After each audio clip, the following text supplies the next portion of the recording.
is being victimized by our own government. One man whom they fear, yet who millions love. One man who is willing to take the poison arrows of lawfare. One man whose voice has been taken away by a corrupt judge operating in a corrupt system. One man who has been ridiculed and insulted. One man who refused to back down. One man who refused to back down. One man who refused to back down. One man who stands between us and them. One man that wants to see America protected again. One man who wants to see America prosper again. One man who understands that a man is a man and a woman is a woman. One man who understands and protects the blessing of life. One man who wants to restore American exceptionalism. One man who once again wants to make America that shining city on a hill for all to see. A place where all the people of the world glowingly set their eyes upon. America. One man who unashamedly wants to make America great again. That one man is Donald Trump.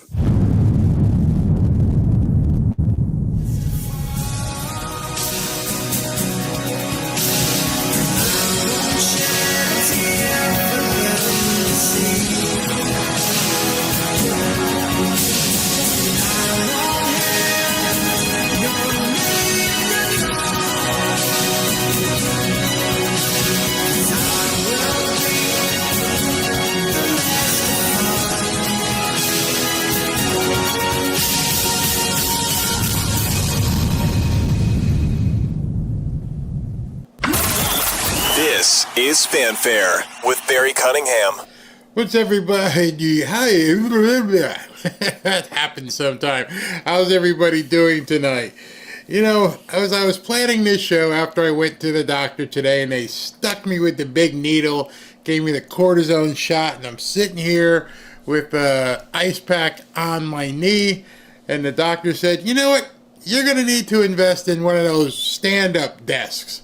And I'm like, how am I going to do a stand-up desk? And I got all this stuff on top of this desk. The transfer, I'm just looking at this going, this would be just, it's going to be a nightmare. I'm going to have to take everything down, move this desk out, put the other desk in, and then make sure it's a big enough desk, and that make sure the cables are long enough so when the thing goes up, things don't get unplugged. It's going to be a nightmare.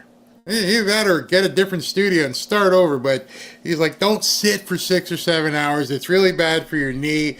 So you're going to have to start standing. And I'm like, I could walk around back there or something in between videos. Maybe that's it. I got to figure it out. But anyway, a lot of you guys asked how I was doing. I'm fine. My knee just felt like I was 78 years old. No, I can't say 78 because I watch a 78-year-old man run around every single day. He's fine. So my knee felt like a 98-year-old man. It was creaking. It hurt. I couldn't even sleep. But now it feels so much better after getting the cortisone shot. But you can't get those so often. I'm not a candidate for knee replacement. So he's like, we're going to have to do some physical therapy and stuff like that. Okay, we'll do that. And he said, eat some turmeric, whatever turmeric is. I'm going to have to find out what turmeric is. Or I can just take the supplements from the sponsors that have been working pretty well. I just thought something serious was wrong. But nope, just arthritis. That's it. Old football injuries. Well, anyway, enough about me. All right, so we're going to do things a little bit differently tonight. Maybe a lot different.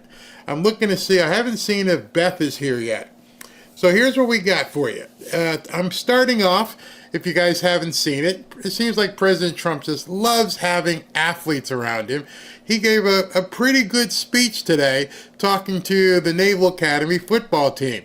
They didn't win any national championships or anything like that, but they did indeed win the Commander-in-Chief Trophy. The Commander-in-Chief Trophy basically goes to the best team amongst the academies. Air Force, Army, Navy, Coast Guard, and then they give out the Commander-in-Chief Trophy, which he's a Commander-in-Chief. So we're going to show you that, and that's going to be a pretty good speech. And then I'm going to need some help, and we're going to need some serious audience participation in the second speech that he gave, or rather interview. So I've been looking for Beth. She hasn't shown up, but those of you who speak Spanish, there's going to be an opportunity tonight for you guys to really get engaged here, because Donald Trump gave an interview, pretty good interview, with Rachel Campos Duffy on Fox's Noticias network, and it's in Spanish. She asked the questions, and there's Spanish subtitles, and he answers in English. So we're going to depend on those of you who speak Spanish fluently, and whoever you are, if you can speak Spanish fluently, when you hear the question, what I'm going to do is pause to give you time to tell everybody what is being said by Rachel Campos Duffy. So we're going to do something, we're going to have some fun with this. So if she says whatever that is in Spanish, I'm going to hit pause. I'm like, let's say, guys, tell me what she just said. Actually, tell everybody what she just said. And then I'll hit play, and we'll listen to how Donald Trump answers the question. So I need you. So if you, Noticias, so if some of you speak Spanish, there are going to be some of us here who are going to lean on you for the question. We can hear the answer. President Trump spoke the answers in English, so we can clearly hear what he has to say, but some people are going to need some interpretation as to what's being asked. So you're part of the Fanfare family. Here you go. You're going to have your chance to actually talk to people and help them through this interview, which is going to be kind of pretty cool, I think. I think it's going to be pretty cool. And then at 8:30, I've got an interview with somebody some of you may know, some of you may not know. Staying with the Spanish theme, at 8:30, Rick Sanchez is going to be on here. So you may be saying to yourself, if you don't know, who is Rick Sanchez? Well, Rick Sanchez, I familiarized myself with him when he was an anchor down here at WSVN, which is a local Fox network station. And he was all over the news down here. And then, I don't know the sequence, but he worked at MSNBC, worked at CNN, and so we're going to talk about what the heck is going on with the media, and having worked inside the belly of the beast, maybe he can give us some insight as to what is going on. Are these people really this whacked? Are they really this crazy? Or is there something else going on? They're just getting paid to say this stuff? I don't know. But we're going to find out. Meanwhile, I'm just trying to not leak all over here with my ice pack. But I'm just going to put it here, sit it. That feels good. That feels very good. And so let's go ahead and begin listening to the speech he made to the Naval Academy football team.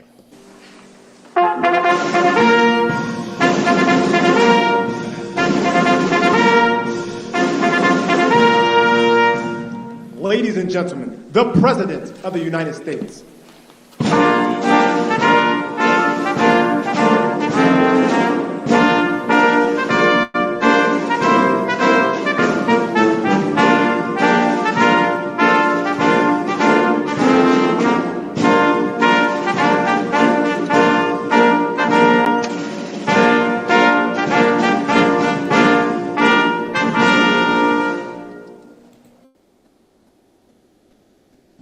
Thank you very much. Thank you very much, everybody. Please. Good to be with you. Good-looking people behind me. Too many good-looking people. Never like that many. They look great. We had a wonderful team here yesterday, Ohio State.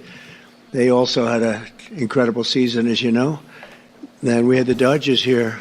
They just won the World Series last year, World Series, so we have a lot of people celebrating at the White House. There's no place like it. Very special, very, very special. And it's an honor to have you all. And I want to say, number one, at ease. Just enjoy yourself.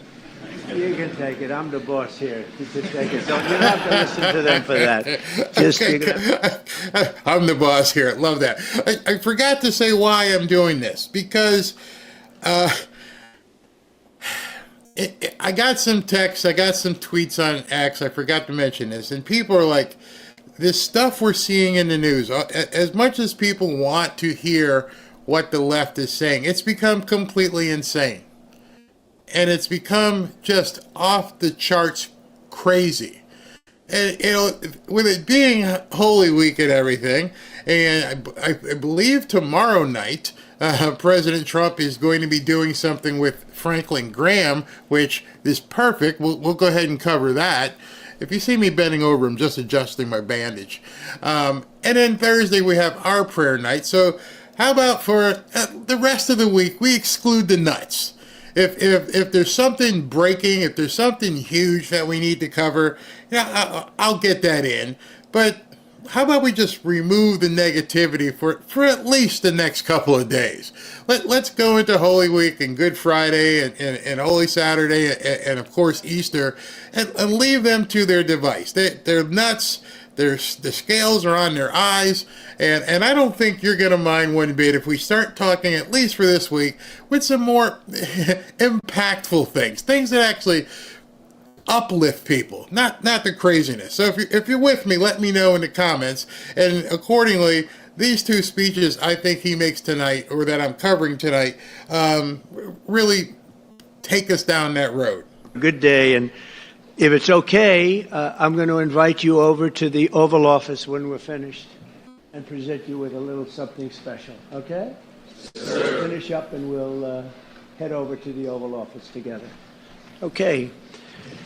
Today it's a great honor to officially present the Commander-in-Chief's Trophy to the 2024 Navy Midshipman Football Team, a great team, really great team, great people.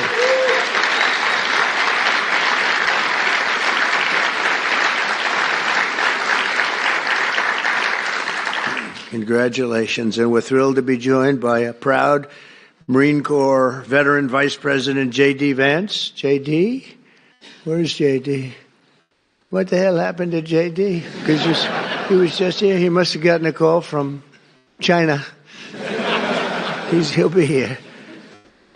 Along with Secretary of Defense Pete Hegseth. Thank you, Pete, very much. You're doing a great job, too. The Houthis aren't doing very well, but you're doing well, aren't you? Huh?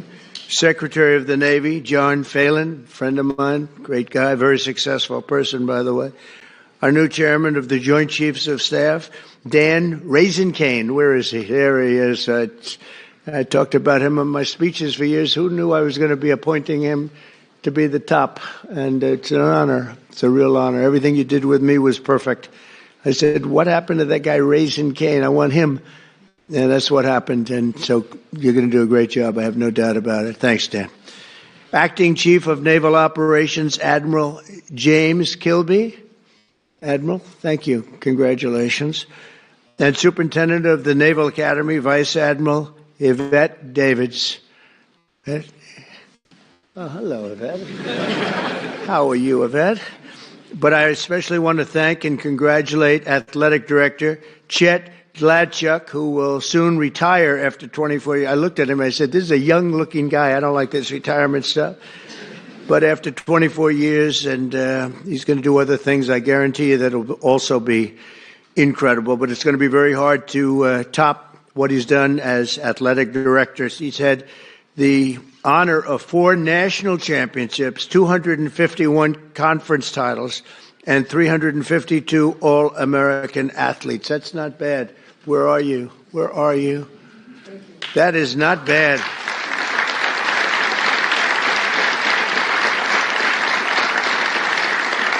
So you had all of these All-American athletes. Any name athlete that really stands out, or were they just all great athletes? Everyone, as far as you're concerned, they're all the same, right? Great job you've done. What a record that is. Who has a record like that? I also want to thank some of the newly appointed members of the Naval Academy's Board of Visitors.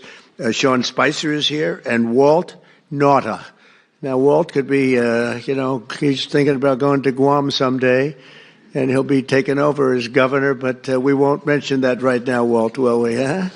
He's fantastic. He's been with me for a long time, and he's great. And Sean, where's Sean Spicer? Sean, congratulations. It's a great honor. I can tell you, a lot of people wanted that position, so you guys are going to do it well. I have no doubt about it. The story of this incredible season began last February when the Navy football team entered the weight room for the winter workouts. I wish I could have joined you, but I was never too much into lifting weights. I should have done it. I could have been president someday if I did. After 4 disappointing seasons, it was so disappointed, your coach, Brian Newberry, plastered pictures of this magnificent trophy on every wall to remind you of the ultimate prize. And in 2024, you lived up to Coach Newberry's vision, and you showed the world, the midshipmen, and that you know how to fight, and win, right? And that's what you did. That's what you did. Wow. That's a hell of a trophy. How much does that weigh? I don't know. Am I supposed to carry that? I don't think it can be done. I hear it's quite heavy, actually. You won 10 of 13 games, including 9 by double digits. You beat Air Force, you beat Army, and now this 170-pound trophy, that's what it is yours once again. And I have to tell you, you had some brilliant players. On offense, you were led by an incredible fullback, team co-captain, Daba Fofana. Where is Daba? Where are you? Come on. Is he hard, Coach? Is he a hard guy to tackle? Could I tackle him running full speed? You don't suggest it, right? You want to say something? Come on.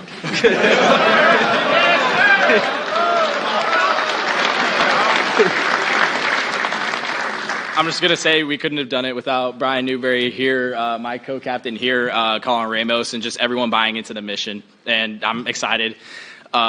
Praise the Lord. Thank you.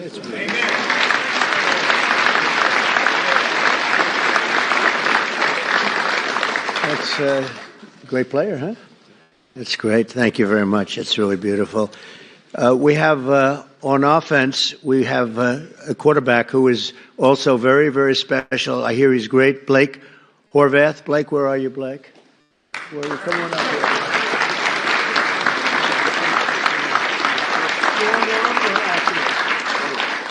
He said both, strong and accurate on. Please. Oh, appreciate it. No, it's an honor, right, to share this stage with President Trump. And, I speak for the team when I say that. So thank you for having us. And, it's all about the team. Trophy's a team. So, great honor. Thank you, sir. Are you being back or are you? Yes, sir. I'll be back next year. Oh, I'm going to be watching.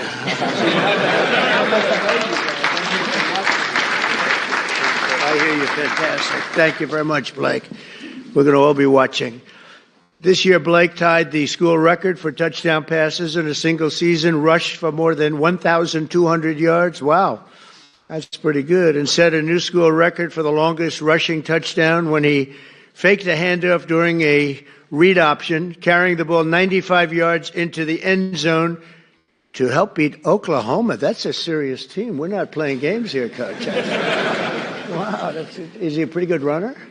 Is he fast? He is. That's amazing. 195 yards for a quarterback. I'd say that's pretty good.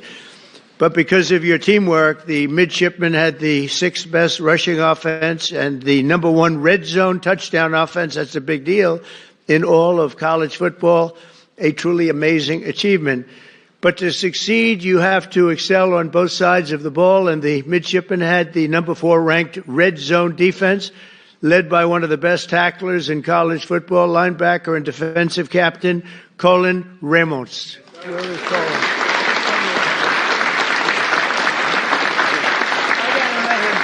I'll say so. There you go.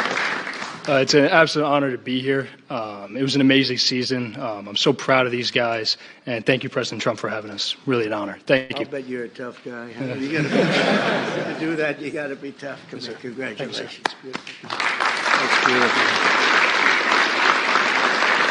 Great, huh? Opposing teams feared your secondary, especially the first ever midshipman with 2 pick sixes in a single game. Comeback. It was a big comeback to Sean Peel.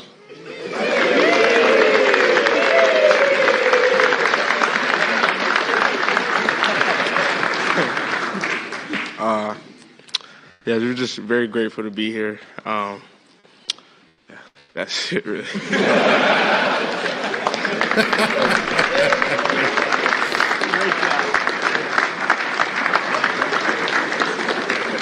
It's called the strong silent type, right?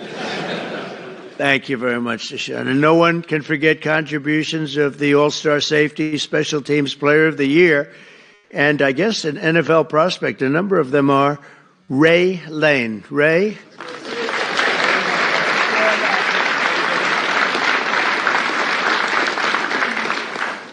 Yeah, I just want to say it's an honor to be here. Thank you for the support. You know, go Navy, beat Army.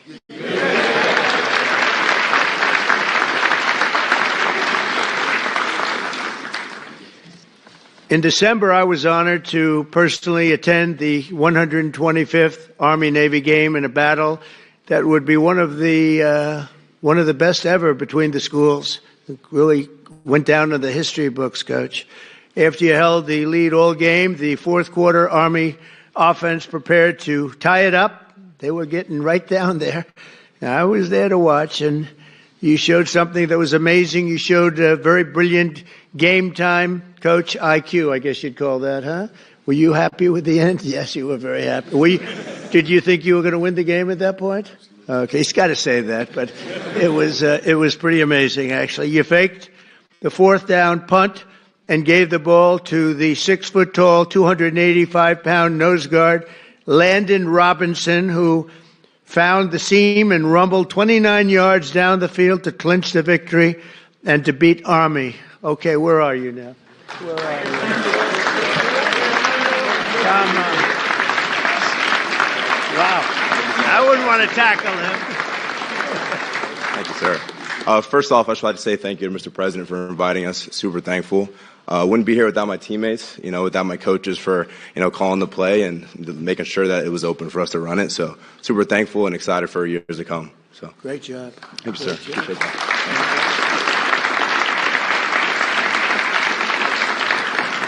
That'd be a hard guy to tackle, wouldn't it, Coach? It's painful. It's called painful. Great job. With the win, this trophy, you secure your spot as one of the greatest teams in Navy football history. That's a tremendous honor. You've had some great teams. As president, I've no higher honor than serving as the commander-in-chief of the America's Armed Forces. And I have to tell you that I've gotten to know so many of the people at the Academy, not only football players, just people generally. Roger Starbuck is a friend of mine and a great person. Played golf with him. And the last time I played with him, he hit a shot, looked like we were in trouble, and he came out from behind a tree from about 130 yards away. He had no shot to the green, and it ended up about 6 inches from the hole. And I said, well, that's Roger Starbuck, right? That's him. He was great. I tell you, when he played, he'd drop back, and he was in a different league. He was really amazing. What a player. What a player, what a great guy he is, but he loves your place. Since I took the oath of office, the spirit of our military has soared to new heights. Today, I'm proud to announce that in February, the U.S. Navy had its best recruiting numbers since 2002. That's a long time ago.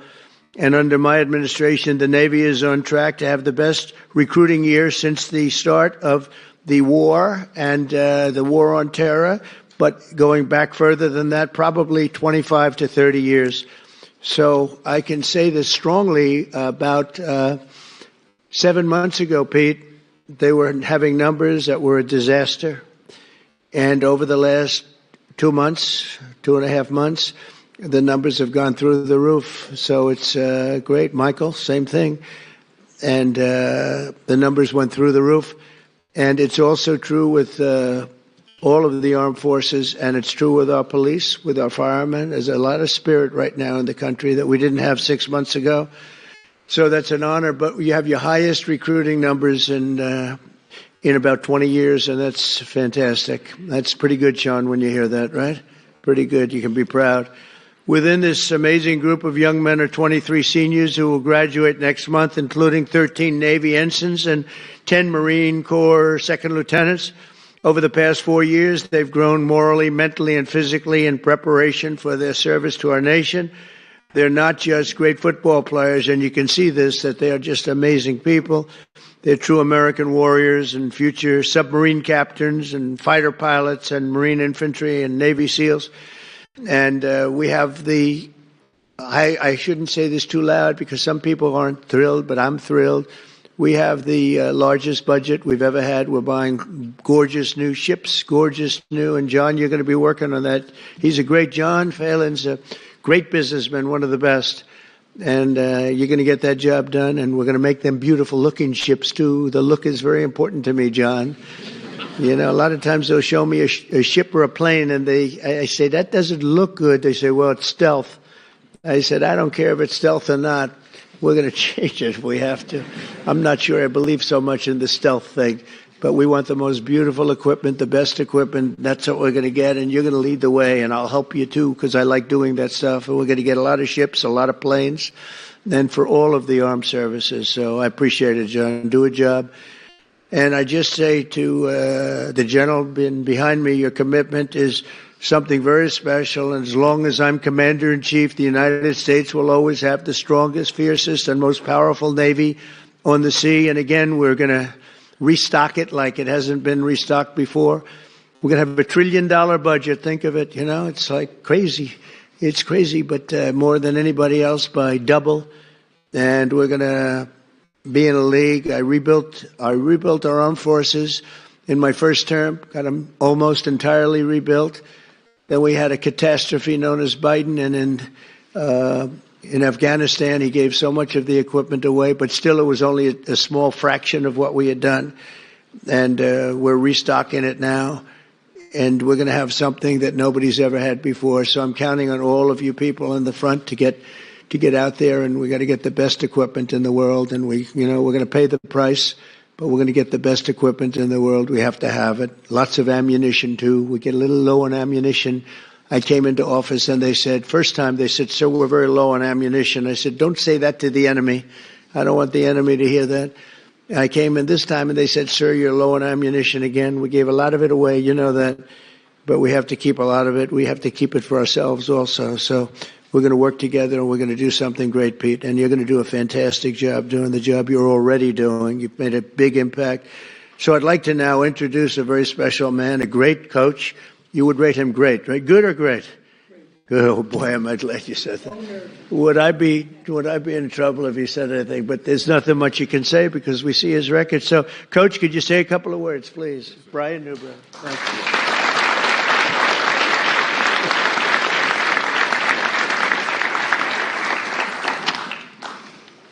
Good afternoon. Thank you, Mr. President. Thank you. And many thanks to your staff for taking care of us today and herding us around the building. Appreciate that. And many thanks to everyone here in attendance to honor these special young men here today. We're humbled and grateful to be here.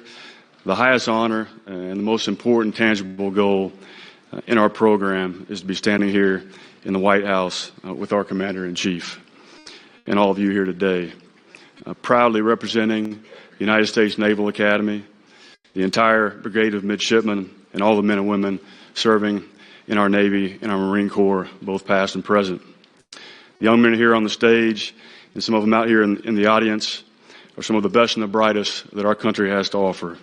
In a little over a month, these 23 seniors, these incredible young men standing behind me, will graduate and commission as officers in the United States Navy and Marine Corps under your command, Mr. President.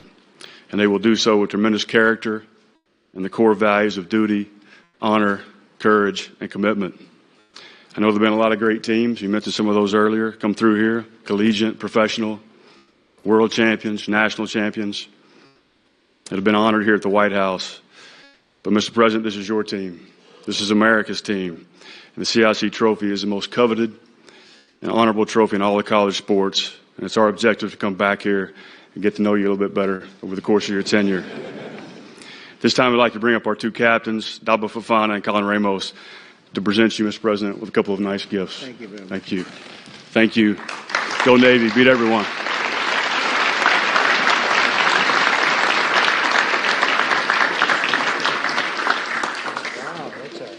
Wow, that's a beauty.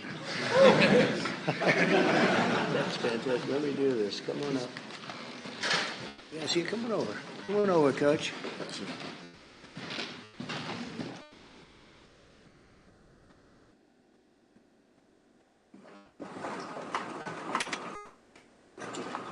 Thank you very, very much. And we're going to bring the team and a few of your special friends down to the Oval Office. We're going to have some fun, so I'll see you down there. And I'll carry this with me, and I'll pretend I'm a great football player. Okay? Thank you all very much.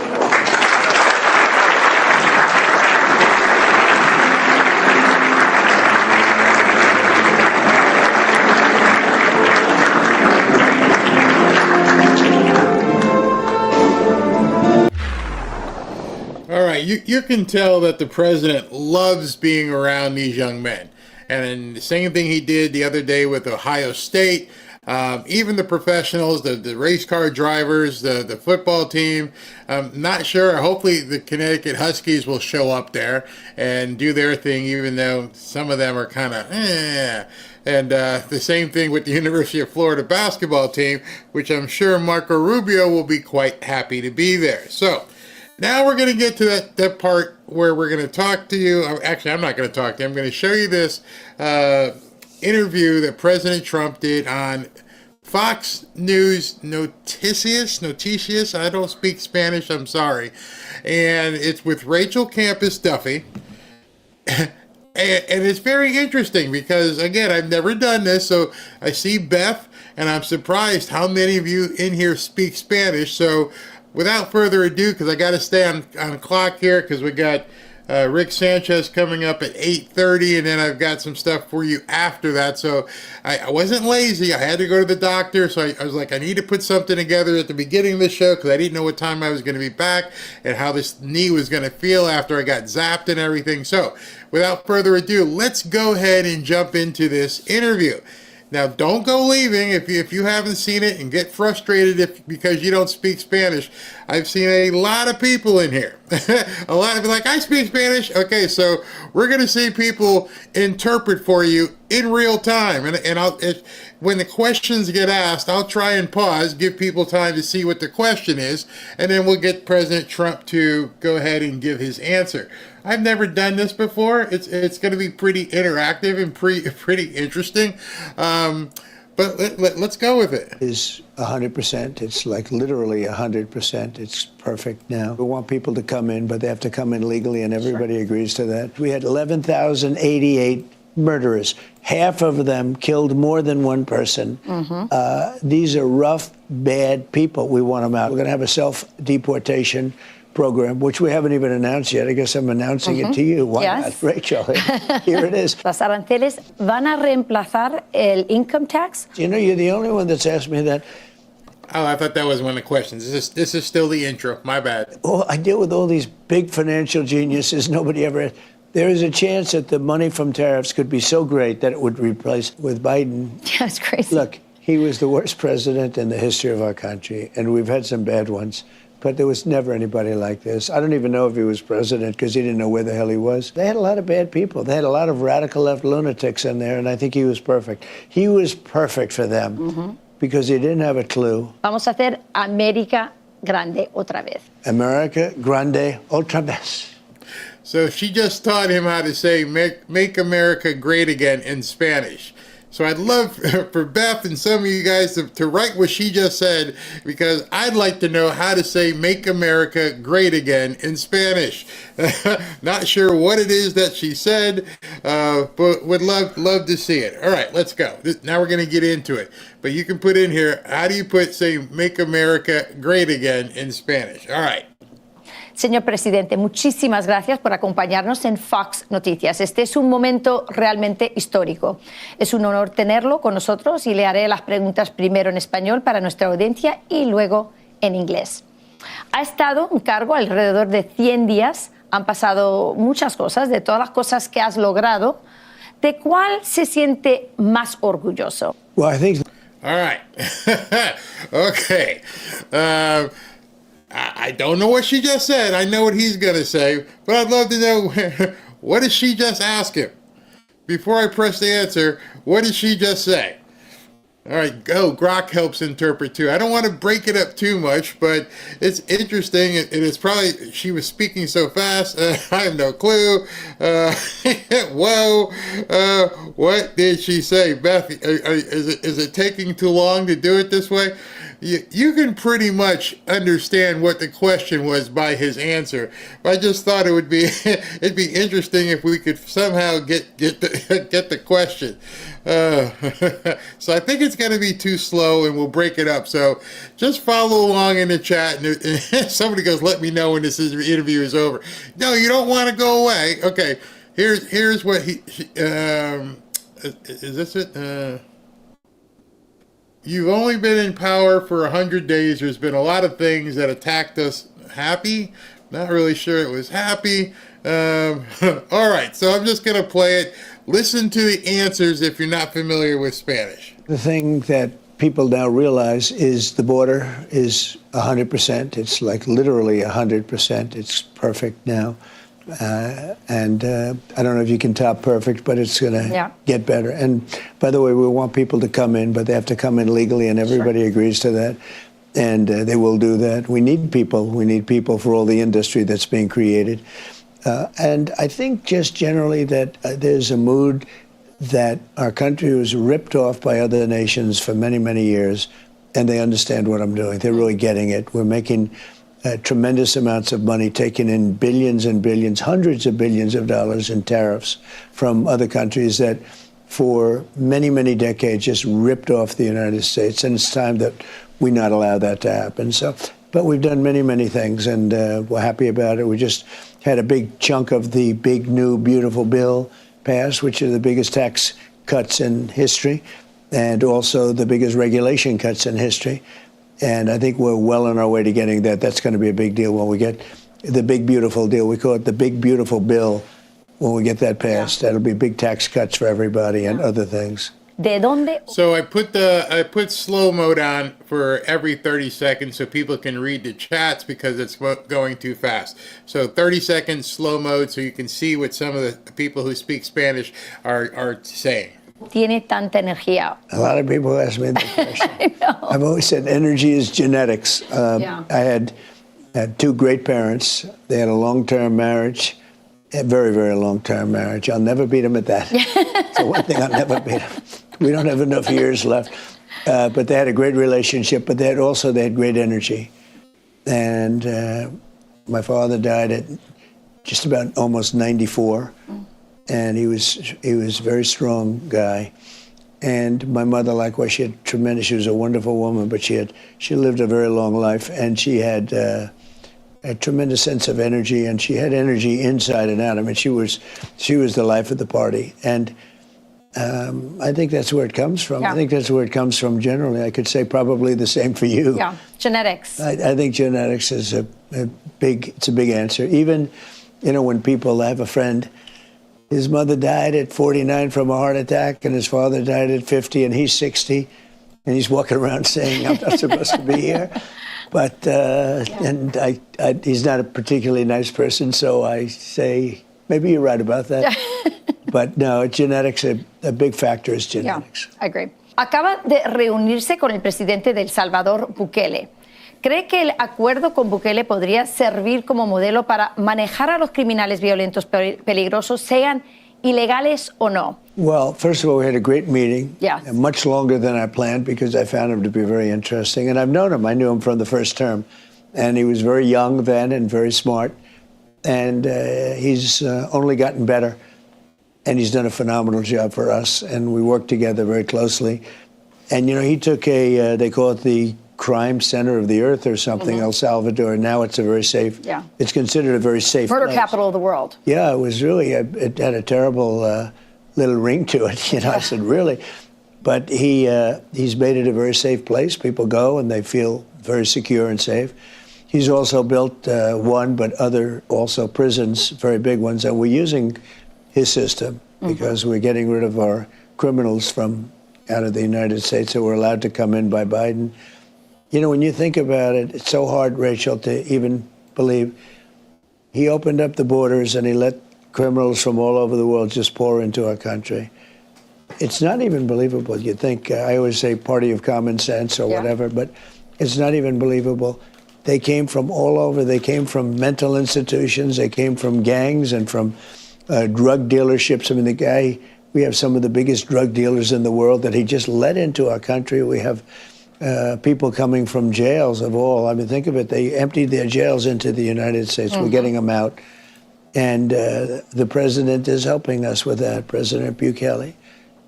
So I was very impressed with him, really very impressed. Great guy. Could we use it for violent criminals, our own violent criminals? I call them homegrown criminals. Yes. I mean, the homegrowns. The ones that grew up and something went wrong and they hit people over the head with a baseball bat.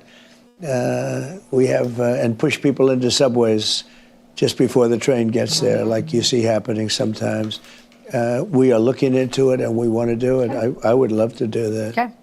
Todavía hay preguntas sobre el ilegal que vivió en Maryland. ¿Sí o no será retornado a los Estados Unidos? As you know, the Supreme Court, after we get out all of the fake news from CNN and all these other people, we won that case 9-0. And basically, that's really a decision that will be made by the government of El Salvador, because that's where, I assume that's the one you're talking about. Yes, he's from El Salvador. Staying there, and he's from El Salvador. So that's a decision up to El Salvador. But it's interesting because we won that decision 9-0 in the Supreme Court. And if you listen to the news, you wouldn't know that. You would really have no idea. Enough. So it's up to El Salvador. Okay. Durante la campaña entrevisté a un mexicano que llegó aquí ilegalmente hace más de 20 años.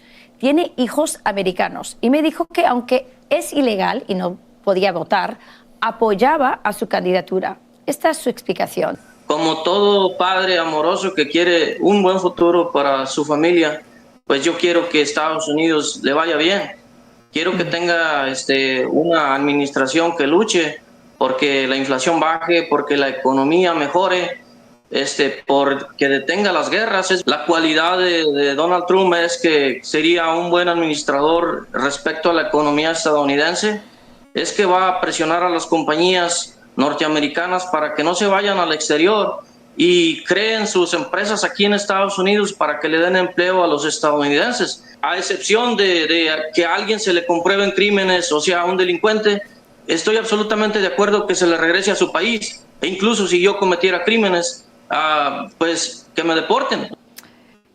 Él ha estado aquí por 20 años trabajando duro, criando una familia. En cuanto a deportaciones, ¿debería Gelacio ser tratado distinto a los inmigrantes ilegales que llegaron durante el era de Joe Biden? Well, from an actual standpoint, no, but from a practical standpoint, yes. I look at this man, I say, this is a guy that we want to keep. Right. I mean, I'll probably take heat for saying it. Everybody wants everybody. That's a good man I could see it just by looking at that question. So, and I don't know that he said, is he supposed to be deported? No, he didn't say that. Good. No, and I think that's the question people have. Good. Right now, it's just illegal criminals. Yeah. Well, and perhaps those who came during the Joe Biden 4 years, because they obviously weren't well vetted.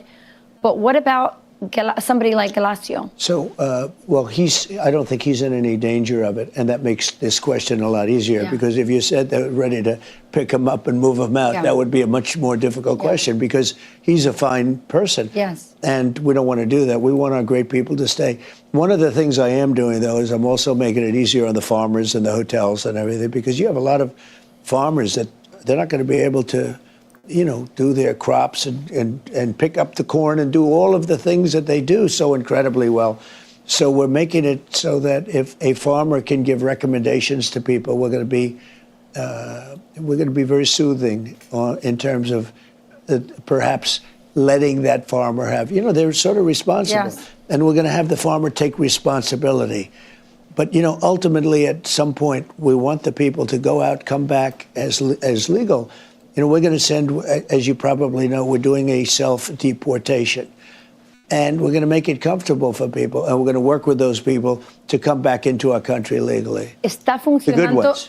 funcionando la autodeportación? Well, we're starting it. We haven't started it right now. We're getting the murderers out. We have our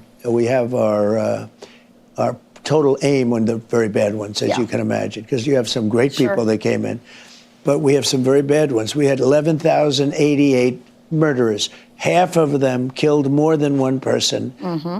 These are rough, bad people. We want them out. And that's mostly our focus. Yeah. But what we want to do is we're going to have a self-deportation program, which we haven't even announced yet. I guess I'm announcing it to you. Why not, Rachel?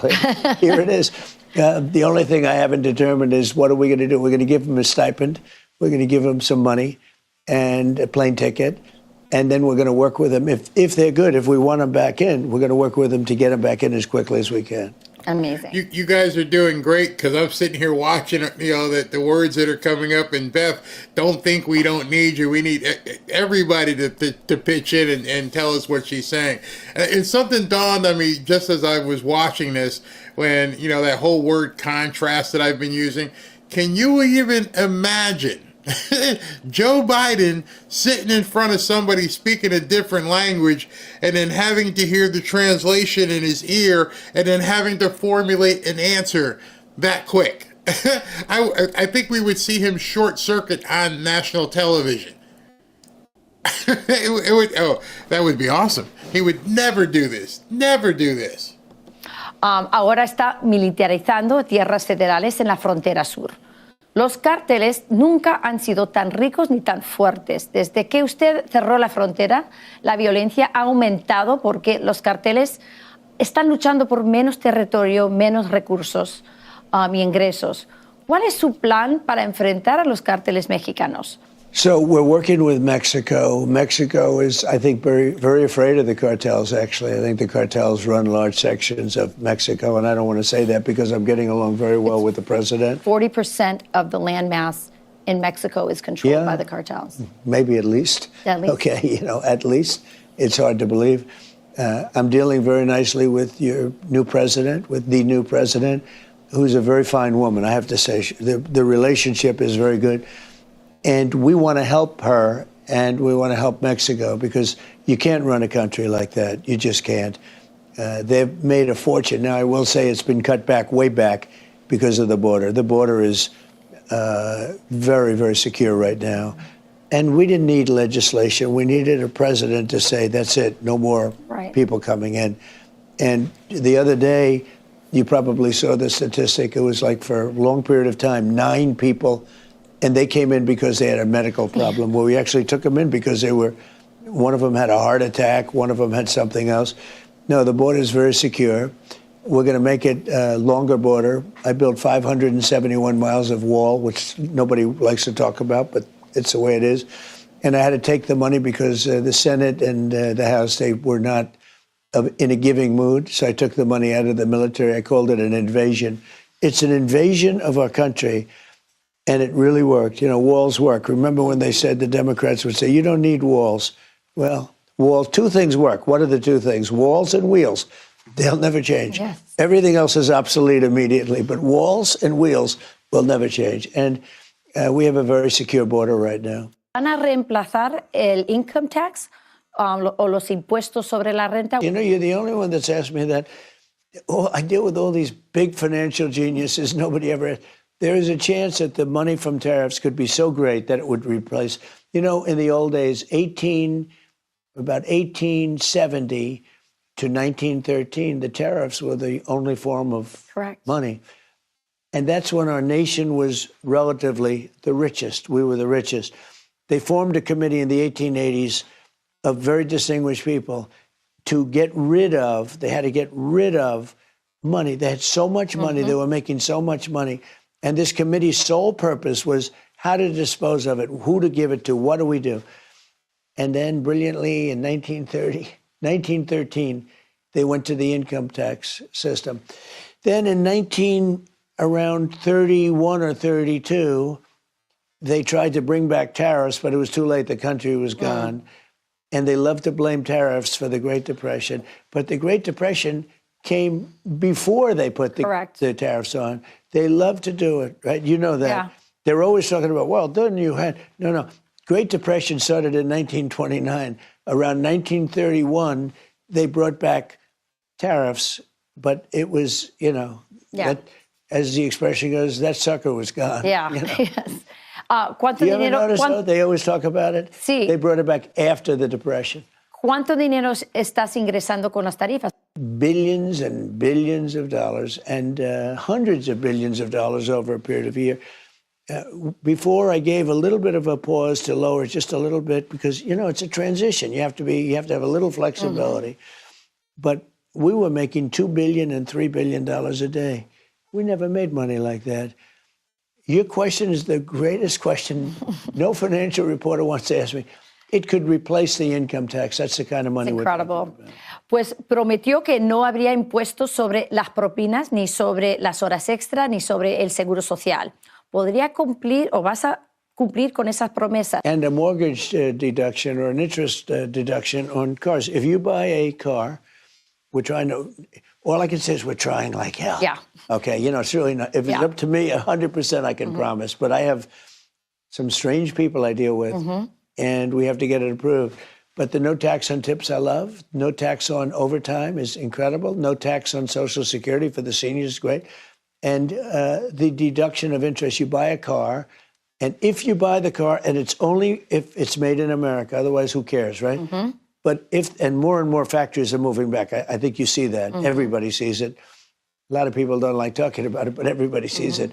We have record number of car factories coming back, and other factories too.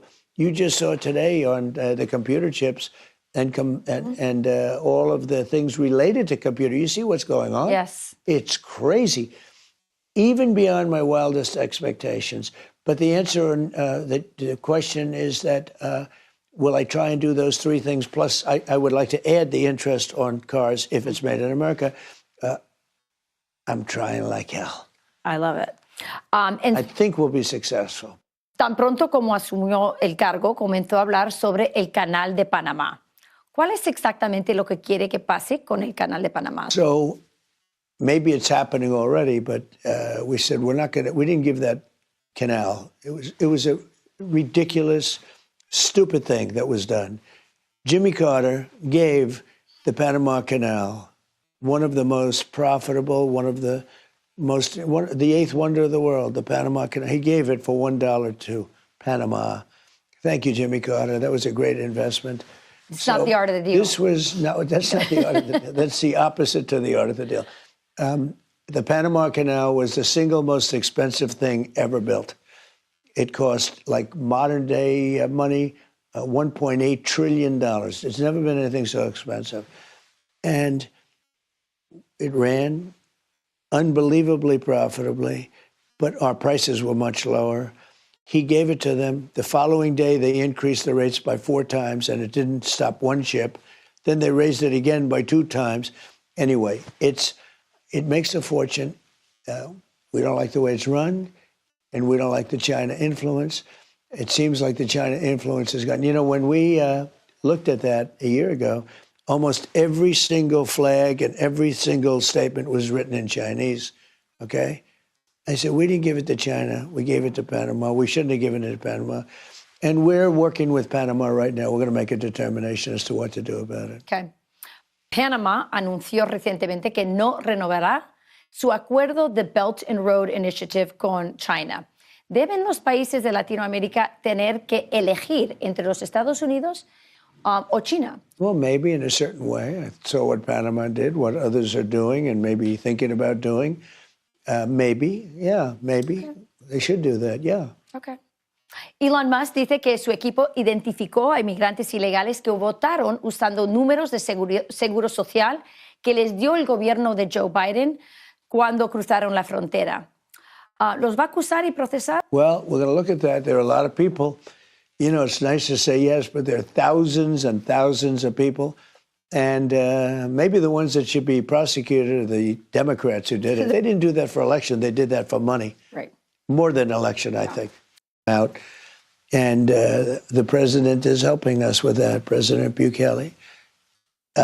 So I was very impressed with him, really very impressed. Great guy. Could we use it for violent criminals, our own violent criminals? I call them homegrown criminals. Yes. I mean, the homegrowns. The ones that grew up and something went wrong and they hit people over the head with a baseball bat. We have, and push people into subways just before the train gets there, like you see happening sometimes. We are looking into it and we want to do it. I would love to do that. There is a chance that the money from tariffs could be so great that it would replace, in the old days, about 1870 to 1913, the tariffs were the only form of money. And that's when our nation was relatively the richest. And then brilliantly in 1913, they went to the income tax system. Then in around 31 or 32, they tried to bring back tariffs, but it was too late. The country was gone. So I want to thank every single one of you that we're trying to translate, and I want to thank all of you who stayed around and listened to these answers. They were well thought out. It's a very different approach than what we see in the screaming banshee media room at the White House. It's absolutely crazy. I see Rick Sanchez is logged in, so he'll be ready to go. But before I go to Rick Sanchez, we got some huge breaking news. Breaking news into the Fanfare news feed. And now the Trump Justice Department may be a pain in her you-know-what. The Angle has obtained shocking allegations leveled by the Trump administration against New York Attorney General Leticia James. The Federal Housing Finance Agency has sent a criminal referral to the DOJ accusing James of mortgage fraud. In a letter to Attorney General Pam Bondi, Director Bill Pulte says James appears to have falsified records in order to meet certain lending requirements and receive favorable loan terms. He cited a property in Virginia that she's allegedly claimed as her principal residence and a property in New York that she claimed as a 4-unit structure instead of the required, instead of a 5, which Pulte says means she was able to get a different type and more favorable loan. Joining me now is Jonathan Turley, Fox News contributor and law professor at GW University.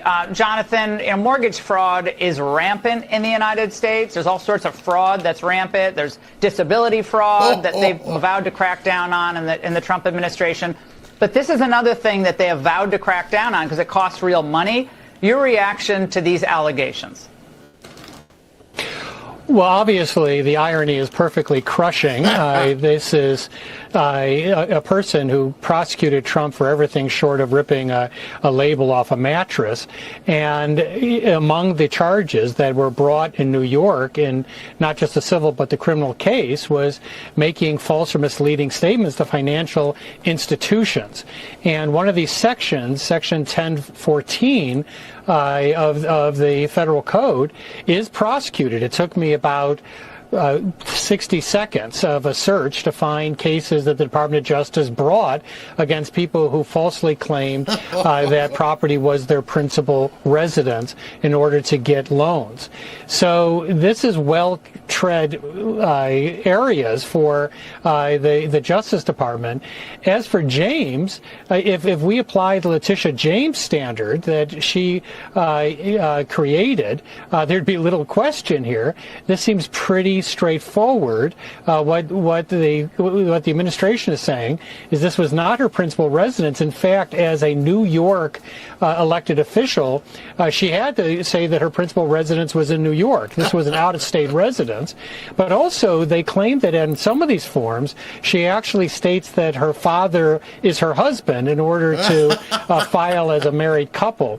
So there's a lot of those questions. And as you know, the Supreme Court just stated earlier in March in a case called Thompson that they want to see knowing false statements under sections like 1014, not just misleading statements. These are misleading statements. Either it's your principal residence or it's not. Or it's not. Either you're married to your father or he's your father. So they can this can satisfy the Thompson standard. Yeah, well, Jonathan, we reached out to the DOJ, and they have no comment on this referral. We also reached out to Attorney General James, who did not respond to us either. So again, everyone wants the best interest rate you can get. I understand that. But she's a lawyer. She knows that when you sign a mortgage application, that mortgage application, if you're borrowing money, if you're not borrowing money, nobody cares whether it's your principal residence, except, where you file your taxes. But she decided to state that that was her principal residence, knowing it was not her principal residence. I didn't even know she had property. I mean, I guess she had property in Virginia and she has rental or investment property in New York. That's fine. But in the New York matter, to get the favorable rate, the building could only have 4 units, but for it looks like the entirety of this building, it had 5 units, meaning it was in violation of the actual loan agreement. And again, this is not a novel application of the law, Jonathan, as you stated during the persecution of Donald Trump. She was using all these novel applications of law to go after him. This isn't novel. This is a black and white issue. You either did or you didn't. Right, and this has been prosecuted in the past. Now, we have not heard her side of this, but these documents themselves are quite damning. It's hard to see how the residences listed were her principal residence. The business about her father is just bizarre. Now, I'll note that one of the things that Leticia James stressed in her case against Trump is that Trump had to review documents that were filed in his name. And so she dismissed the argument that this was something that Trump's people put together. She said he's ultimately responsible. So they allege that she gave a power of attorney in a couple of these instances, but according to her own standard, that's not enough. Oh, I could spend an hour just on that. As you guys know, I've been in real estate for 25, 30 years. And, this is a good one. I'm not going to take up Rick Sanchez's time. He's here. It's his time. But after Rick is done, we can talk about Big Leticia. She's got some real issues because I'm pretty sure I even know which loan program she used.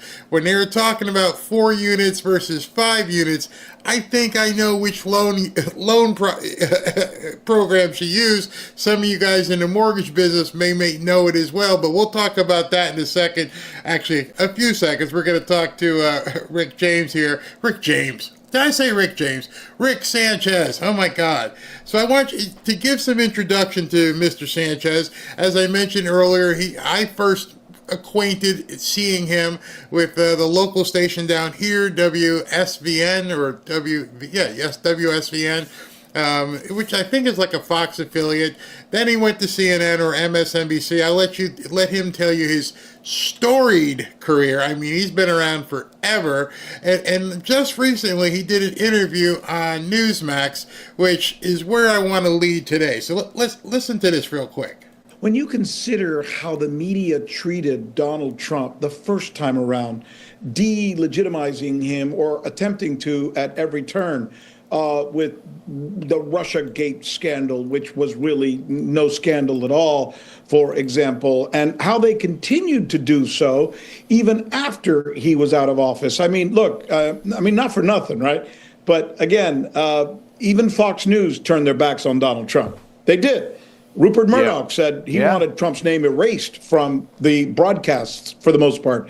And only Newsmax was the channel that respectfully stayed in the game and said, look, he's the ex-president of the United States. We're going to give him the respect that he's due. So here's a man who has gone through probably the fight of his life, has somehow survived it. The media hitched their wagon to the institution of government, which is what, unfortunately, the Biden administration represented. And in so doing, and maybe this is the irony in all of this, they ended up delegitimizing themselves. Bingo. Rick, thank you for coming on. And that was just a perfect intro. They delegitimize themselves. And I'm sure you know all too well what these people do and how they've done it. Like I told everybody, remember you from years ago down here in South Florida. You were a fixture. And then I lost track of you. I didn't know what you were doing. And then, my daughter is Ashley, and she said, hey, would you like to talk to Rick Sanchez? I'm like, yeah. First thing she said, do you know a guy named Rick Sanchez? And I'm like, I don't know him personally, but you couldn't have lived in South Florida and not know who Rick Sanchez is. So, Rick, thank you very, very much for coming on. For those of you who don't live down here in South Florida, can you tell people, what you've done, where you've gone, what happened to you after you left WSBN down here? Would love to know what's that really as well. cool? I want to tell you a story that a lot of people don't know about. Mm-hmm. Fox News, as a news station, was built off of WSVN. Right. 7. And so was, by the way, the show Cops. You remember this, I bet. Yeah. I used to do a thing called Crime Check, where I went out on the streets every night. I was the first person to. Back when I got into television, Barry, the reporters took tripods to cover stories. They wore suits and they buttoned their tie and they wore a handheld microphone.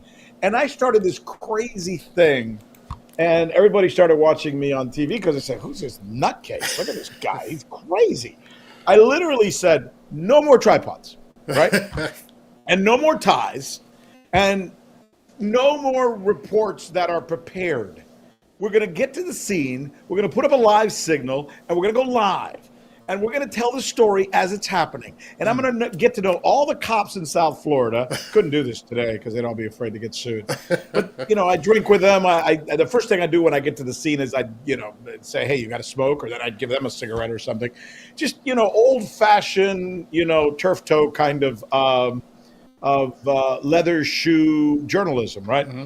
But so what we would do is we had this show called Crime Check, and we went out every night, and I would follow the cops on their two ways. I'd find out where they are, or they would call me. They say, Sanchez, listen, we're on the corner of Biscayne Boulevard and Miami and North Miami Avenue. We got a by bus going down.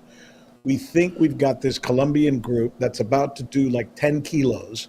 We're on them. I've seen them. Come in on the back street. Tell your cameraman Ralph he'll get a good angle if he gets here. We'd get there, we'd shoot the thing, the whole thing breaks out live. We're live. And I would come out on camera and go reporting. And the thing got so popular. Look, there were like 4 stations in Miami at the time, right? There was Channel 4, Channel 7, that was us, Channel 6, and Channel 10. We did an 80 share. So 80% of the audience was watching us at 10 o'clock every night. And the other 20% was split between the other 3. And then and the show got so popular. This is a cool story. I'm glad we're here. I had no idea what the hell we were going to talk about. So then this dude from Hollywood comes to Miami, stays at the Fontainebleau, puts a video cassette or whatever the hell they were called back then when they used to record shit, and he put it in the machine at his hotel, copied Rick Sanchez doing Crime Check, went back and started a show called Cops. And the show was essentially what I used to do, but he turned it into a national show. Oh, wow. How's that for cool? That is and then very when Roger cool. started Fox, he mimicked because by then we had kind of magnetized our newscast. So it was very, lots of swish, boom, bang, that kind of what you saw on Fox. And a lot they of made a play for me at the beginning. When Fox was first starting, they made a play. They wanted to take me out of Miami and put me at Fox. But they were like this fledgling little crazy idea. They were like saying to me, well, we're going to beat CNN. We're going to be the biggest network. And I was like, yeah, sure you are, right. I'm good. I'll stay here. Boy, I should have gone. So they took Shepard, my buddy at the time, who was my understudy. Chef Smith, right. Well, I trained. Yeah. That's pretty wild. A lot of people don't realize the whole story of like what was going on down here in South Florida back then with the cocaine cowboys and all the people from Cuba living at. I mean, the movie Scarface was real life. It wasn't just some story they were telling on television. It was really happening. And I was up in Broward. I wasn't in Dade, and I just remember Nick Navarro. I think was his name Nick, right? Nick Navarro, Sheriff Navarro. Nicky Navarro. Yeah, we called him Nicky. And he Nick just Navarro, came. right. He couldn't do today what he did back then. You would have all these ACL groups just screaming because of the things he would just round people up and say, you shouldn't be standing on this corner. Get your butts out of here. And Fort Lauderdale got cleaned up for the most part very quick because of stuff that was on cops. It was almost like some of the criminals would go on Saturday night and see who got busted. It was hilarious. Yeah, I tell you, Edna Buchanan was working at the Miami Herald at the time. I was working in Channel 7. There's some good reporters. Some of their names escape me now at Channel 10. But we were so ahead of the curve, man. The stuff that we were doing in Miami at the time, that Billy then turned into Cocaine Cowboys, as you say, which I'm in all over the place. If you watch the documentary Cocaine Cowboy, you hear me and see me all over the place because he's basically holding a mirror to what Miami was like during the Cocaine Cowboy eras. And man, I mean, blood was running everywhere. It was bloody. It was raw. It was real. You had the Haitian immigrants coming. You had the Cuban immigrants coming. Then you had the Colombian cartels. All this playing itself out on the streets of Miami. It was probably one of the greatest experiences to be a real reporter, a shoe leather reporter, as I like to say. Really out there gathering the news. Not some idiot like these idiots on cable news who have shows because they're in air-conditioned studios reading a frickin' teleprompter and calling themselves you were an actual reporter. These people, they're just put on makeup, do my hair, and let me sit here and read. And half of them work for the government. Well, and by the way, both sides. You turn on cable news, and who do you see? The lady who used to be Laura Ingraham, for example. You just put a clip of her. She's a wonderful, nice person. She's not a journalist. She was a Ronald Reagan speechwriter. And a Supreme Court brother of the governor. The lady on Fox is Trump's spokesperson. The dude on Newsmax is. They're all. So we go around the world telling people we're so free. And that we have free speech, and that the other people, they're state media. Meanwhile, we have literally the spokesperson for the President of the United States now doing the news on MSNBC. I mean, who's state media, Barry? And so you leave WSBN, you get out of SBN. Where's the next stop? I don't remember. I think it was NBC CNN. Gave me $1 million. Gave me over. I thought it was crazy. I was so happy at SBN. I was like making 350 G's, man, and that was like back then crazy money, right? It was what year was that, honey? What year was that? When did I leave? My wife is over here. Like 2000? 2001. Yeah. 2001. So late 90s, I'm making 350 G's working at Channel 7, and I'm the highest rated anchor in all of South Florida at the highest rated station in the United States. And I'm thinking, where am I? Why would I go anywhere? Right. Here's what happens. This is another great story. So they got rid of this thing where networks could own more than one O&O. Do you remember that? Remember, networks used to be that if you were NBC could only own an O&O. They could only own a station in New York, Chicago, and Los Angeles, the big three. Then they changed the law and said, no, you can have as many as 10 or something like that. So they said, whoa, we're going to go and buy some stations. So the first thing they did is they came to Miami. They came to Miami and they tried to buy out Channel 7. Channel 7 the guy who owned Channel 7 said, no, I'm not going to sell. And they said, fine, then we'll go buy the independent station across the street and kick your butt. But they weren't able to. Even as an independent, we were beating them. So then they came back the next year and said, okay, that didn't work. So you know what we're going to do now? We're going to steal your anchor. We're going to take Rick Sanchez away. So they gave me more money than I could ever imagine at the time, over $1 million, which to me was like, right, you're going to give me $1 million. And I'm, So I went to NBC and I did some work on Dateline and I anchored the news on MSNBC. And that's how it started. So I went MSNBC, then I got picked up by CNN. CNN fired me because I told too many truths. So I got picked up by Roger and Rupert, and Roger was a dear friend of mine, Roger Ailes, and he was a good man. And then he said, come on, Ricky, come and work for us over here. Started working over there. And then I ended up finally working at RT. which is a Russian-owned station where I learned how to cover global news. So I went from covering people killing each other on the streets of Miami to covering the relationship between India's Modi and China's Xi while being negotiated by Putin. So with all your travels, the long experience that you've had, what has happened to media? How has it gone from basically people actually doing work and journalistic things and finding out stories in fact to where now they have no problem looking in a camera and completely lying? I mean, it must drive people like you absolutely crazy. I mean, it drives me crazy. I just have a podcast. How does it make people like you feel when you know these people they're reading what some script that somebody put up and it's a complete lie? It's worse than that, because what really has happened isn't just that it's a lie. We know it's a lie, but it's why is it a lie and what is it coming from, right?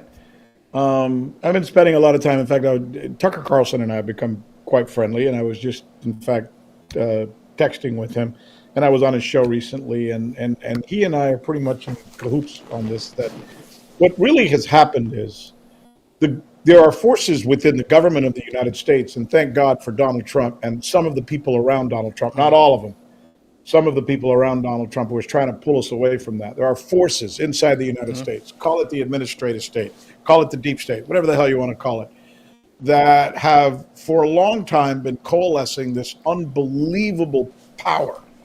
And that power has allowed them to get away with a lot of things, stupid things, like starting stupid, unnecessary wars that go on forever, like we saw in Afghanistan, or like the war in Iraq, which was based on complete and total lies, or what we're seeing now in Ukraine, for example, which is another lie created by Biden and Obama for no reason at all. And I can talk about that through infinitum. But the real point is, so who are the people who are doing this? Well, first we have to assume that a lot of people are making a lot of money, because every time, if this is a plane and it crashes, the person who sees that U.S. air person or that Marine die, you and I are going, oh my God, we lost a soldier. You know what they're going? Cha-ching. I get to make another plane. And that's the problem. We have a neoconservative effort in this country, people who are neocons, who for the longest time have been pulling the strings, making sure that we continue, and their friends, not us, you and I, this doesn't do anything for you and me, but that they and their friends continue to make a lot of money in these enterprises, right? And war is the number one export of the United States and the number one enterprise of the United States. And these people have gotten to the point now through USAID, which Trump, thank goodness, is shutting down. And they literally, you've read the reports, they're paying the media. They were paying Politico millions of dollars to. How long has that been going on? How long's that been happening, Rick? I'll tell you what, I started smelling it, Barry, when I was working at CNN, and I started pushing for stories that I thought, what the hell's going on here? Why are we pushing this story? And why is it that I'm always getting pushback? And when I get pushback, I had obviously a show in Atlanta for the longest time. And then I was then they promoted me and gave me the 8 o'clock show to take on O'Reilly. And I was in New York. But it wasn't from Atlanta or New York that we were getting the mandates. The mandates were always coming from Washington. And I would get called by John Klein or somebody and say, Sanchez, what the hell are you doing? You're really pissing these people off. I said, who? The people in Washington. And I was like, why are the people in Washington angry at me? And, well, because, they got a call and and I'm thinking, who's calling the political director of CNN in Washington, who can then pick up the phone and call the president of CNN, who then calls me and bitches me out for whatever the hell I just reported. So I started seeing this pattern. Then I started trying to do stories at CNN where I tied back why members of Congress were voting the way they were voting and who was giving them the money. That didn't go over well. Then I started doing stories about why it was that our military was being used in places like Latin America, why we had started a civil war in a place like Guatemala that killed 200,000 people, that ended up with most of those people coming to the United States, immigrating here, and then we're pissed that they're here. Well, guess what? You're the reason they came, dumbass. You know, it's like we create problems and then we're mad at what happens, the blowback, as they call it in the famous book. So, long story short, when I started seeing these things, questioning these things, asking about these things, suddenly I was out on my ass.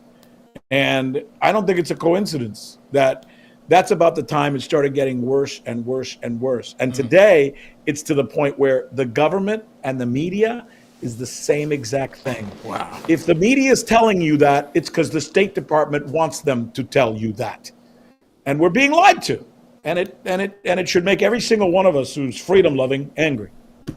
So if it's such a controlled thing, and now USAID being broken up, how is the money going to flow at this point? I mean, as of right now, there's still the big pharma. RFK Jr. hasn't dropped that hammer yet, or we don't know if it's going to happen. But where's the money going to flow to some of these people making, like Rachel Maddow, $25 million a year? They don't have the viewership for the advertising to support that. How are they going to pay her that kind of money? That's funny. You know, what you have just asked is the $60,000 question. What you have just asked, this is exactly where we are right now. I have some sources inside the government, obviously, who I've spoken to recently. And I said, I asked them the question you just asked me. How are we going to do this? You guys had a great start. Taking down USAID was smart. A lot of the things that Elon's doing is, I think, good. I think the general purpose of the way we're trying to shape the negotiations in places like Ukraine, where we're moving some of the neocons out of the way, trying to push back the deep state, the administrative state, are good. But, you know, and I'm all for what you're doing because I do believe that you can't make an omelet without breaking eggs. However, these people have taken 50, 40, 60 years to build what they got. How long is it going to take you to do this? And he said, we got 6 months. Wow. We got 6 months. That's why we're going fast, to try to undo all of this stuff. Wow. So my answer to you is, can they do it and will they finish the job? I don't know. Because there are still forces inside this government that are going to fight this tooth and nail. And dare I even say, if they have to do the kinds of things they've done in the past, like when they killed JFK, I wouldn't be surprised if somewhere in some dark corner in Washington or somewhere else, someone is saying, we got to get rid of some of these people, maybe even the guy at the top. Permanently. Because You're stuff not is talking revolutionary. about an election. You're talking about taking somebody permanently out of it. Yeah, and I'm not reporting anything that I know. No, I understand. I know people disappear in our government from time to time who are doing the wrong things or saying the wrong things, because there really are the people in the United States who run the country, and then there's the people we elect, and they're not the same people. Wow. Yeah, we've seen that. So in your estimation... And that's the problem. I mean, when you say the media, well, the media is just one of their tools. But Rachel Maddow is not the boss. She answers to some boss who is not the president of the United States, or a guy who's not even elected. And when you hear them talk, one of the things that always bothers me, having seen guys like you and Tucker and people who actually ask questions, is they're never resistant. And the other thing is, and I've shown people here quite a bit, they're very smooth. They're nuanced. They know how to put things. Like today, they were talking about the guy who just got deported, and they're like, "Oh no, this guy. There's no evidence. He's a Maryland father. And they just say it perfectly. How do we get away from that? If you're looking at the future, and we're going to talk about some of your ventures, but what's the alternative? What do we do as viewers, and what do we do as people who want to, bring people the truth at this point? Well, I think there is, look, people like you, people like me, people like Tucker, people like Colonel, Douglas McGregor, people like, Professor Jeffrey Sachs, people like Mearsheimer, people like Napolitano. there are a lot of us out there, and the list is growing every day. And it's getting to the point where when people are, I'm forming a new media company now because I think it's important. I think we're starting to see for the first time minorities, for lack of a better term, or Latinos. I consider myself, I guess, a Latino, although, look, I'm an American, but I just happen to have been born in another country, and my parents, I was lucky that they brought me here. But what I tell the guys in the boardroom as we build this is that we don't want to look in any way like a newscast, because the Americans, when they see a guy with a very nice tie and a very nice, beautiful, Royani suit, or a beautiful set and perfect lighting and all that, you know what they think? This is all staged and prepared for me. Right. The American appetite for information is changing. That's why Rogan is so big. They want to hear somebody who's real, having a real conversation, who's not reading a freaking teleprompter that was written by him, formed by. I remember. Here's another good story. So, when I finally made it at CNN, I knew I made it when the president of the company called me once. He says, "Look, your ratings are through the roof. You guys, you're killing it, man. So here's what we're going to do. We need you from now on to be the official replacement for Anderson Cooper. So when Anderson's out, and Anderson doesn't feel good or wants to spend time with his boyfriend, we need you to go to New York and do the show." And I was like, "Okay, fantastic." So I mean, when you're working at the network level and they ask you to do the primetime show, you've made it. You freaking have made it, right? So they fly me up, all expenses, limousine, corporate run, private. It was amazing. It was a pretty cool experience for some poor dirt kid like me who came to this country as a refugee and grew up in Hialeah. And when I get to the studio, I was like, I was blown away.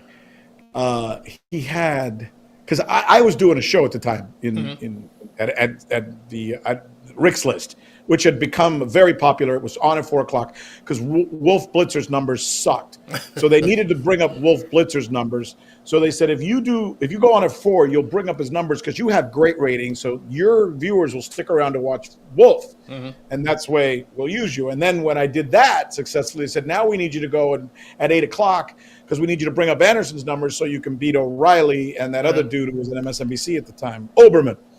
So that was pretty cool. But then when I got there, so when I was doing my show out of Atlanta, Barry, I had maybe 5 or 6 people helping me. I had a couple of writers who were really good, tight little, tight, your team, tight team, people who really like each other, love each other, work hard together and everything. And you end up doing most of the work and you know what you're talking about, right? Because you're a part of the process.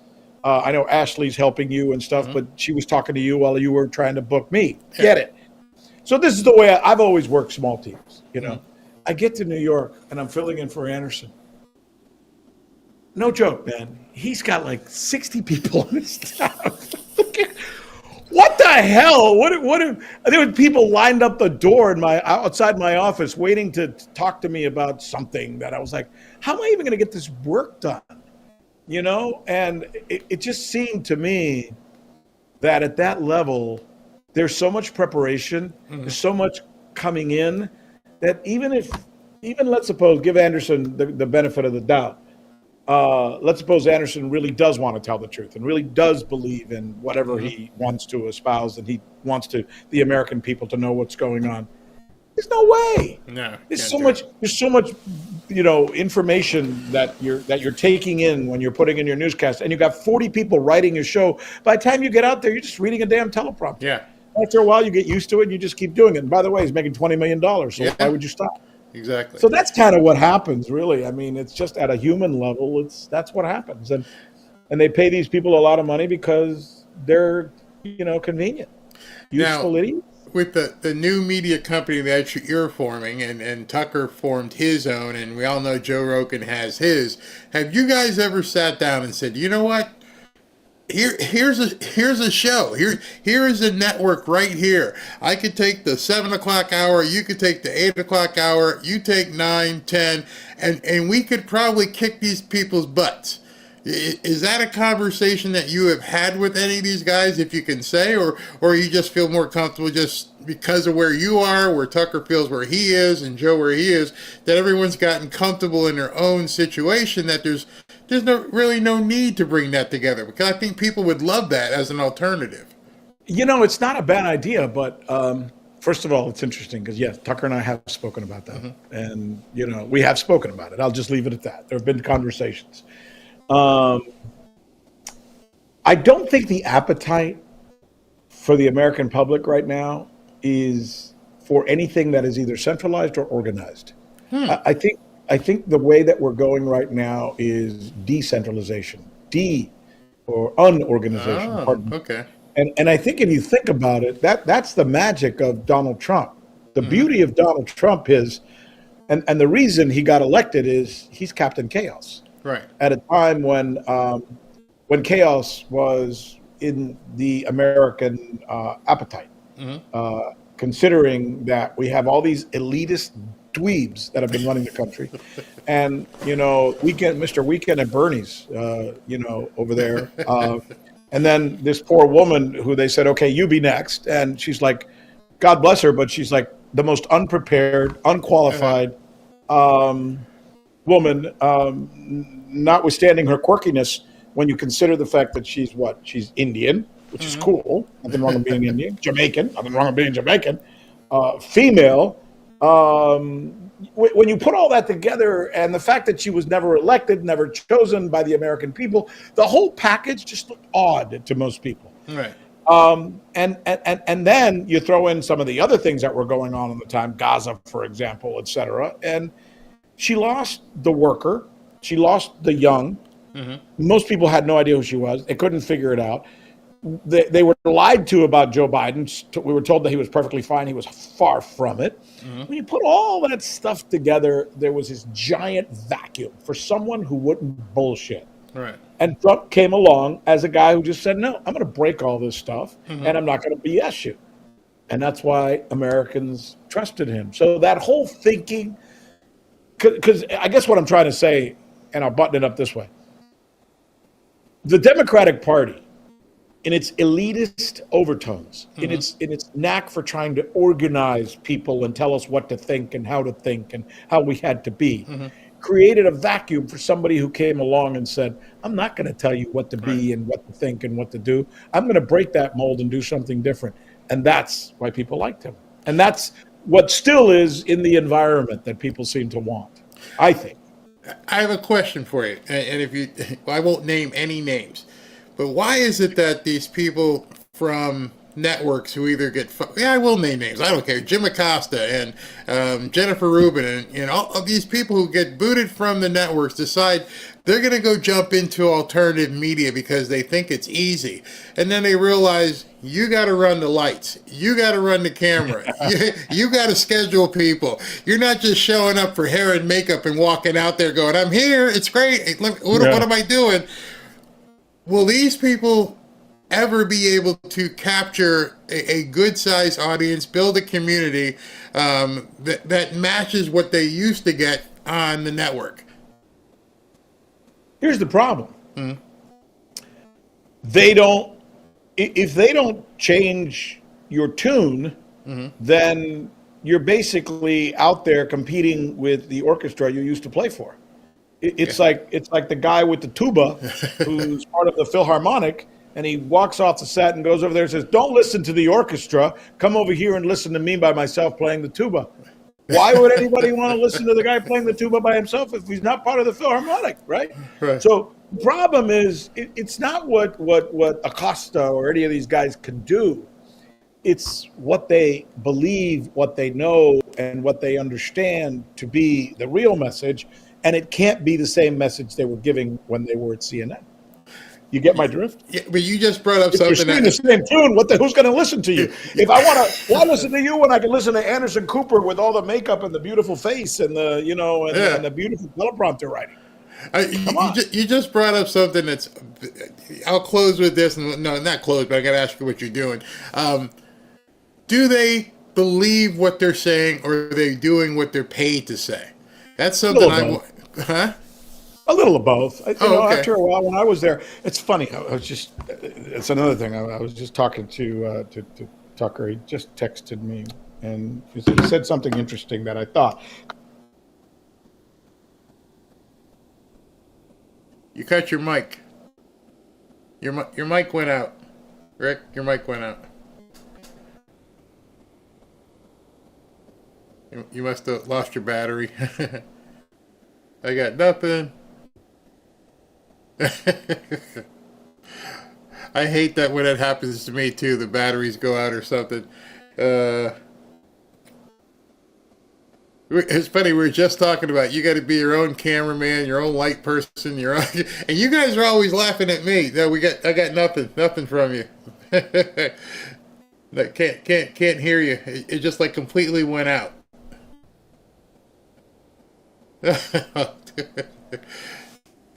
See, it's not just me. It's just not me, guys. It happens to everybody. Are they dead? The battery's dead? We got nothing. Well, we could pick it up next time. What about the one right next to you there? What about that one? The one yeah. Nothing? Nothing. Oh, that's a bummer. I had a great question for you. But anyway, Rick, we'll bring you back. Get your headset all glued up. He's going to do it the old way, write a note. Oh my God, that's funny. Can't see it.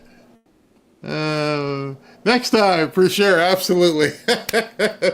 Thanks, brother. Thank you. See you next time.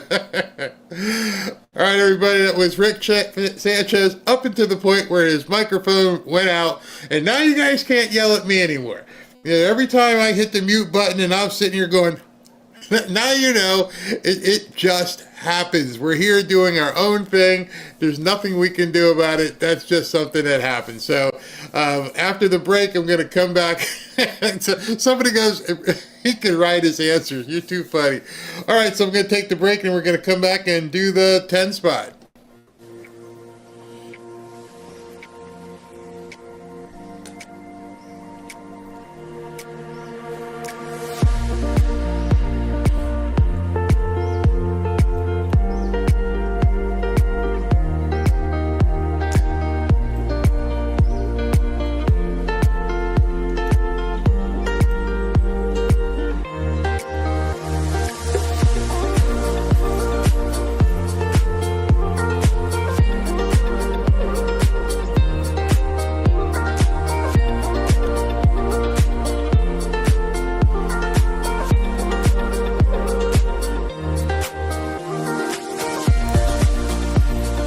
Wait a second. You got volume?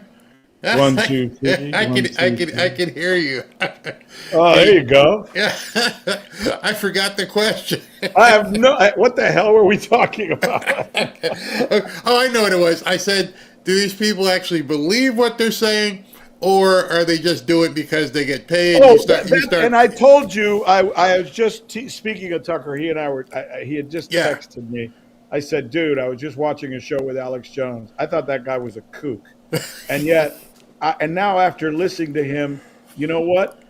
I still don't agree with all he says, but turns out, once again, the purveyors of conventional wisdom got it totally wrong. I was blown away, seriously impressed. Good job. He says, I feel the same way. I miss so much being stupid and closed-minded.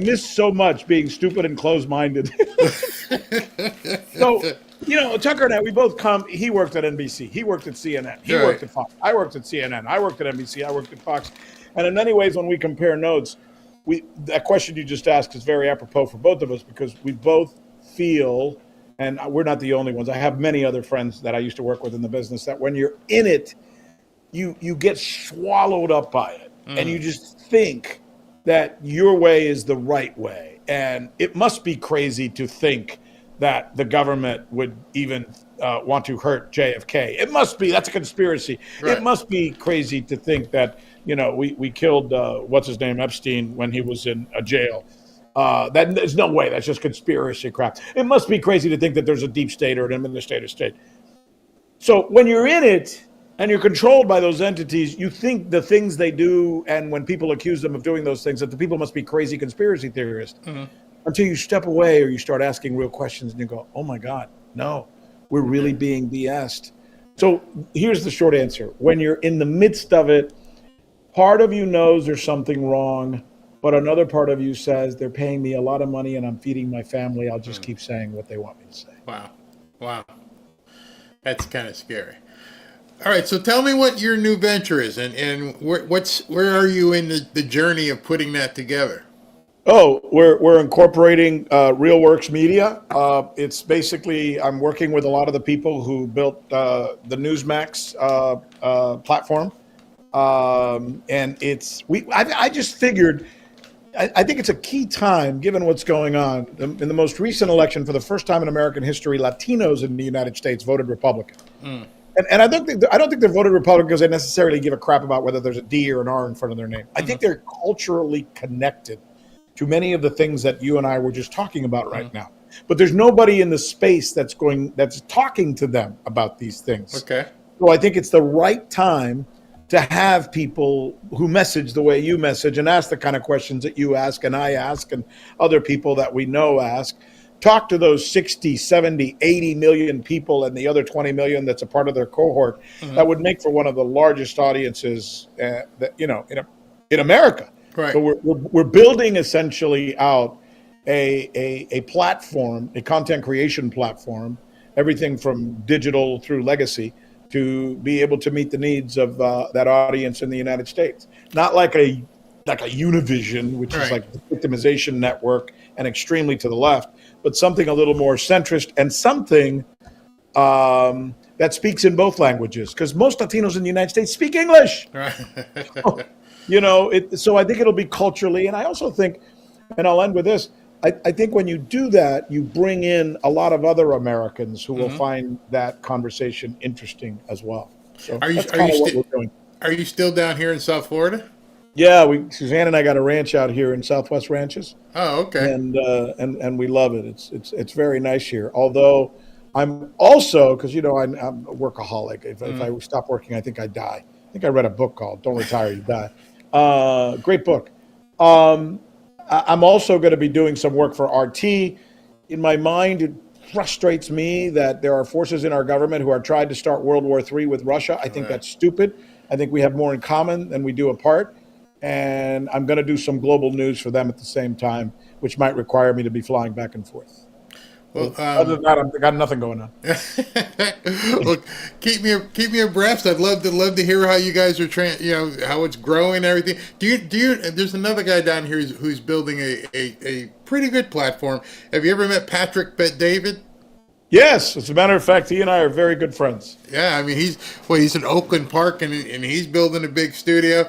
So it's just weird because I'm watching all this happen and it's inspiring to see guys basically build from the ground up and say we're not gonna deal with these people anymore. And exactly, we're not going to be told what to say, and we're not going to be controlled. Yeah, We're going to give it back to the people. Yeah, exactly. Yeah, I mean, you'll stand, you'll thrive, or you'll die based upon your ability to connect with people, and it's not being mastered by some people up in the sky and some big network. So, I wish you the best. Please keep in touch, and we'd like to bring you back. When are you guys launching? I think we're about 30 days away. Oh wow, yeah, very cool. I read the incorporation papers today, but I didn't memorize the date. So all right. But it's in that ballpark. And congratulations to you, Barry. You do a great job. You really do. And, hundreds of thousands of people obviously agree with me because they're tuning into you and watching you on a regular basis. It's so hard because YouTube, they make you not say certain things. You can't talk about certain things. And then you build up a following, and then they only show your information to a portion of those people. But I just didn't let it get me down. I just keep pushing, even though it should be much higher. I'm happy with what we're doing, and you'll see it as well as you. Are you going to do? Is your platform going to be on YouTube, or are you going to just do? Both. Yes, we're going to do YouTube, obviously all the socials, and then we're going to do some legacy as well. We're trying to do some deals with some cable outfits as we speak. All right. Well, keep me abreast. Love to see it. Thanks, Barry. Good talking brother. to you. This was a fun conversation, man. Yes, it definitely was. Good luck. Bye-bye. Take care. God bless.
Back to Fanfare with Barry Cunningham.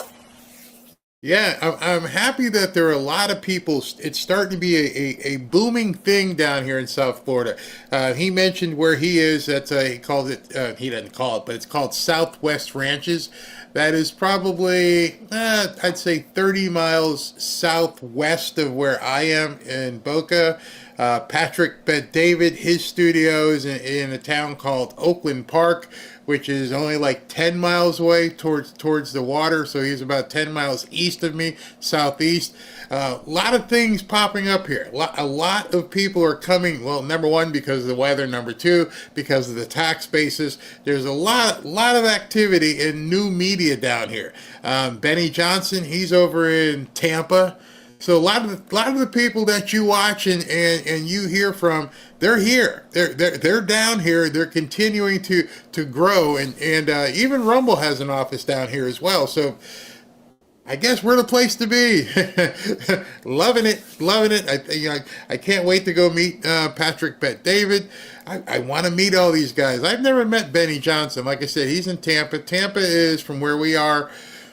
4 hours northwest of where I am. He's in the Tampa, St. Pete area. So a lot of people down here. Lot of stuff going on. Turning into quite the hotbed of things. And I understand Sylvester Stallone may be looking at opening a studio.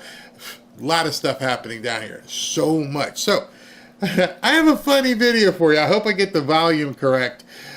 President Trump posted this about an hour ago while we were on. Listen to this. I hope I may have to play it twice if the volume's not good. And I'd never seen hardly any black people at the time and I was only going in the 4th grade. And I remember seeing the kids going by at the time called colored kids on a bus going by. Oh, I gotta play this again. Oh my goodness, this is too good. Hold on. Let me go ahead and get the volume up on this thing because oh boy, did he step it? He stepped in it big time. Hold on. I'd never seen hardly any black people in Scranton at the time and I was only going in the 4th grade. And I remember seeing the kids going by at the time called colored kids on a bus going by.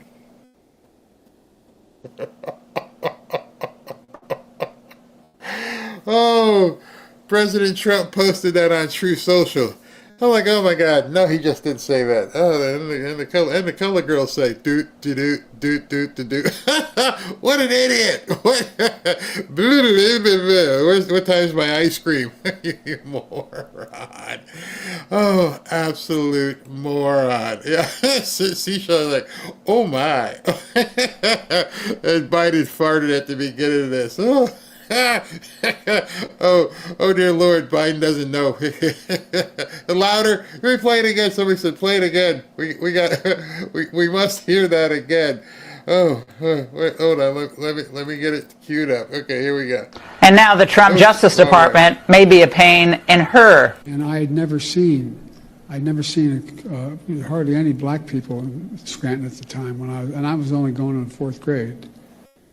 And I remember seeing the kids going by at the time called colored kids on a bus going by.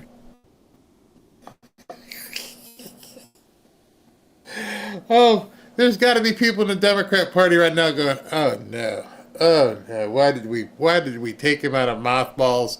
You know, the color kids. Stella's like, oh my goodness. Oh yeah, why was this even necessary? I don't know why they brought him out there. Oh, that was absolutely crazy. So let's go back to what Laura Ingraham was talking. Let me give you a little insight, just real quick, for those of you. And Beth, she's a mortgage originator. We can tell you. So the program that she was probably trying to get the mortgage from was probably an FHA program, which does a special loan for people who have 4 units or lower. And if she had 5 units, she lied. You couldn't go above 4 to get that kind of mortgage. And then she probably said, as they said in the report, the report is, you said you lived here, but you didn't live here, so it wasn't your primary residence. You were living in New York City. See, one of the things she tried to get Trump on, and she was trying to make stuff up, this is going to be right there in black and white. It's going to have her signature. There is no way out of this.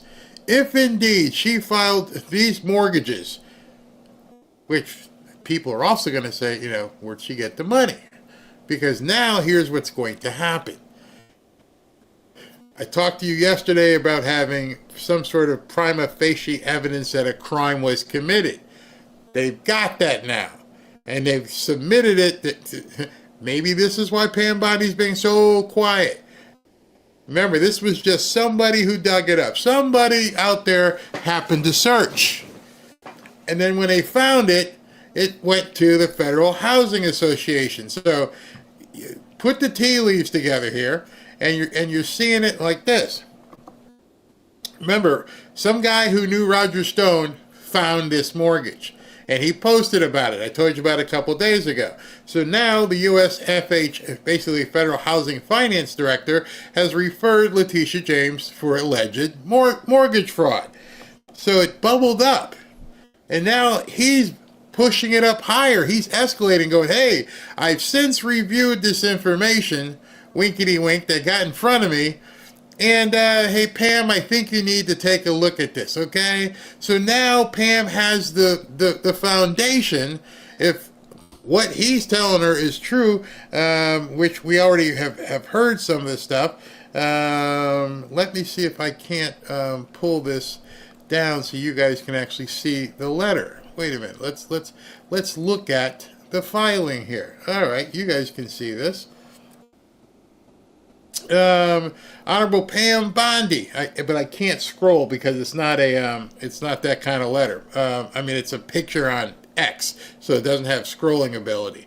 But it says, pursuant to my authority as the director of U.S. FHFA, yada, yada, yada, in the course of exercising our authorities under the federal housing, based on media reports, Miss Leticia James has in multiple instances falsified bank documents and property records to acquire government-backed assistance, so it was FHA, and more favorable loan terms. This has potentially including 11 One, falsifying residence status for Norfolk, Virginia, which she doesn't live in. And on October 17th, 2023, they put all this stuff together.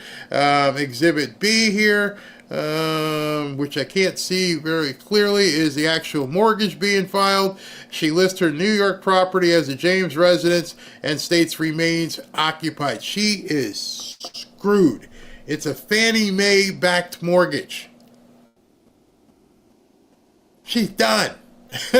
She gave Trump the opening. And don't for an instant think he's not going to run through that. You should have been squeaky clean, Leticia.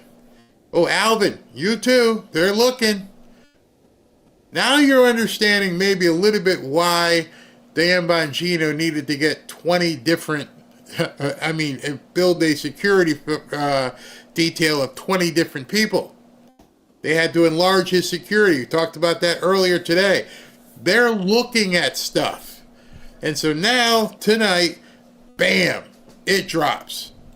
It drops big time. And it's all over. I mean, if you put here, let me just show you. If you put Leticia James's name in here on X, everybody is talking about it. Everybody. Trump War Room. Benny's got it up there. Gunther, he's got it up there. With a criminal referral sent to DOJ, it's time to make sure it happens. ALX, boom. Everybody's got this thing. So millions of people will see it. Nick Sorter posted the video. Gunther again. Elise Stefanik. Ooh, bingo. You're in trouble. Colin Rugg. I'm waiting to see Lauren Ingram. David Assman from Fox. She's screwed. There's no place for her to go. Here's a document with your name on it. Did you sign it? Did you live here? It's going to be easy. This is a slam dunk case. She's in big trouble. She may lose her job. She may lose her law license. She may lose her freedom. And you try to go after Donald Trump for mortgage fraud. Oh, turnabout here. You can't make this stuff up. You really can't. Everyone dig on FHA 2013K. That is it right there. That allows you to buy a 4-unit piece of property, get some favorable terms, lower down payments. But it can't be 5 units because that goes into commercial. Oh, man.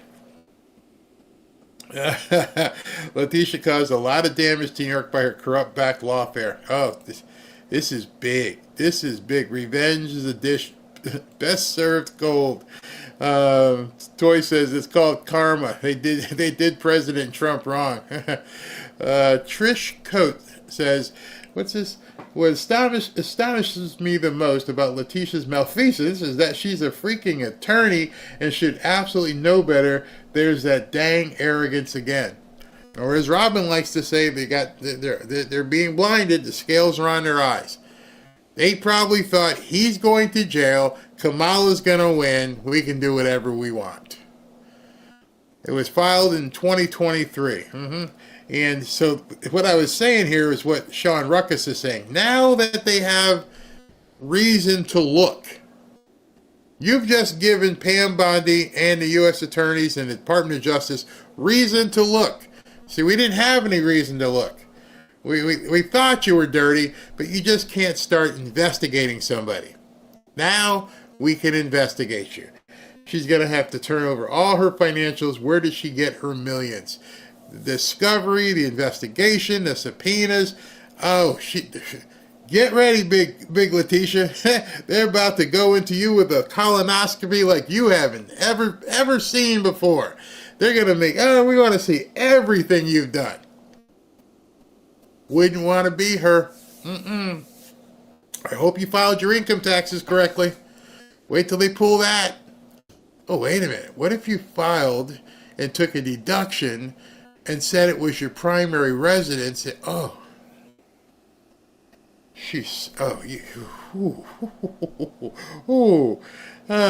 didn't think Trump was so prepared for the job. Wow. Somebody asked me to play it, so I will. We're going to win so much, you may even get tired of winning. and you say, please, please, it's too much winning. We can't take it anymore. Mr. President, it's too much. And I'll say, no, it isn't. We have to keep winning. We have to win more. We're going to win more. I don't know how she faces people up there. Because now it hits tonight. It blew up tonight. It's everywhere. Tomorrow's not going to be a good day for Leticia. Sorry. You know what she's going to do? She's going to come out. I am innocent. And all this is just Donald Trump going after his political opposition. I did that pretty well, didn't I? Yeah, you've heard her talk. That's all they can fall back at. Hey, listen, Donald Trump didn't have anything to do with you falsifying this mortgage. See, your problem is somebody found it. And so what that should tell you is that there are people out there digging all over the place. Not attached to Pam Bondi. She can't do it. You just can't start investigating people. But there are people out there who got the wink wink. Go look. Go look here. I mean, I've heard different things about possibly AOC being under investigation. I've heard things about possibly Jasmine Crockett being close to an investigation. If I'm on the Democrat side and I've done some funny stuff and I don't have a piece of paper from Joe Biden, I would be really, really worried. Some people are saying that John Brennan has already fled the country. Gotta get out. Gotta go. I can't be here. Craziness. Absolute craziness. All right, so we're not here all night. Let's go ahead and dig into the 10 spot. Got some good stuff here for you. Here's the big finish. 10 stories that you just gotta hear. Number 10. We have trouble too. Yeah. Because even when you have hashtag couples goals, marriage is hard. Yep. And it takes work. And I love him dearly. And I want all couples to understand that marriage is work. And it's work every day.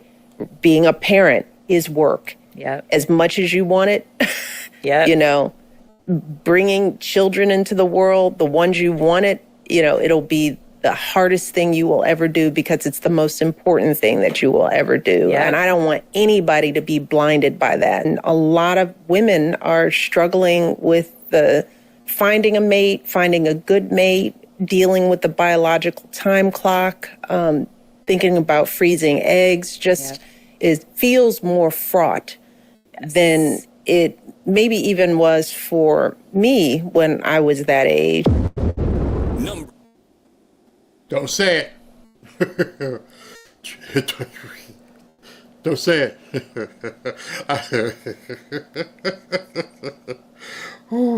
I get in trouble.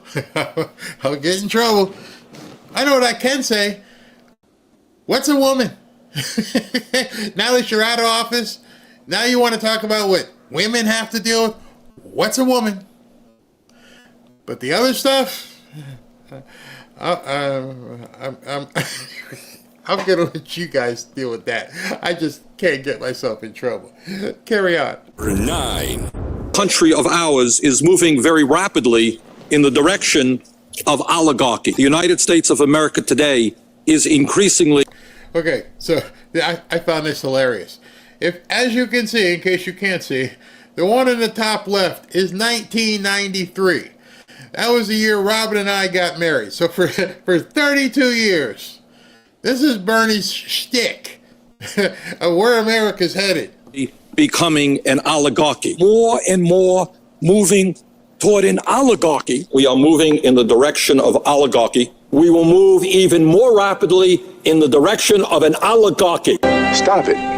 Get some help. This great country is evolving into an oligarchic society. It is called oligarchy, and that is the system we are rapidly moving toward. This is a budget that moves our country rapidly into the direction of oligarchy. A handful of billionaires are moving this entire planet toward an oligarchic society. Start off with the bad news, which is pretty bad, and that is that under Donald Trump, this country is hurtling rapidly toward oligarchy.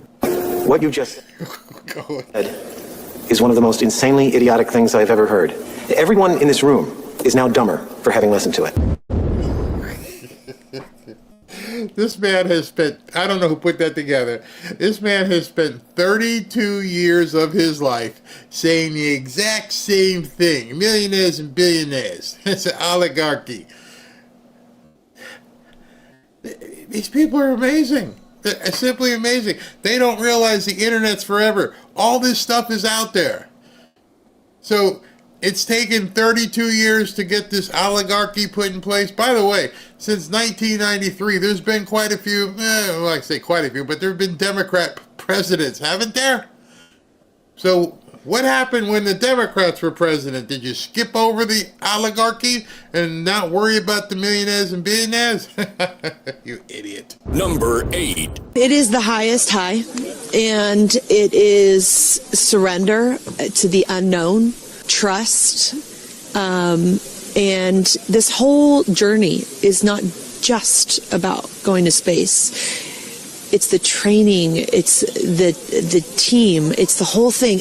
I couldn't recommend this experience more. This is like up there with all the, different tools that I've learned in my life, from meditation to the Hoffman process. This is up there because what you're doing is you're like really finding the love for yourself, because you got to trust in yourself on this journey. And then you're feeling the love when you come down, for sure. And you're feeling that strength. So I feel really connected to that strong, divine feminine right now. By the way, you're such a badass. I love that the month of April, you're like, I'm going to space and I'm launching my tour. They went on an amusement park ride.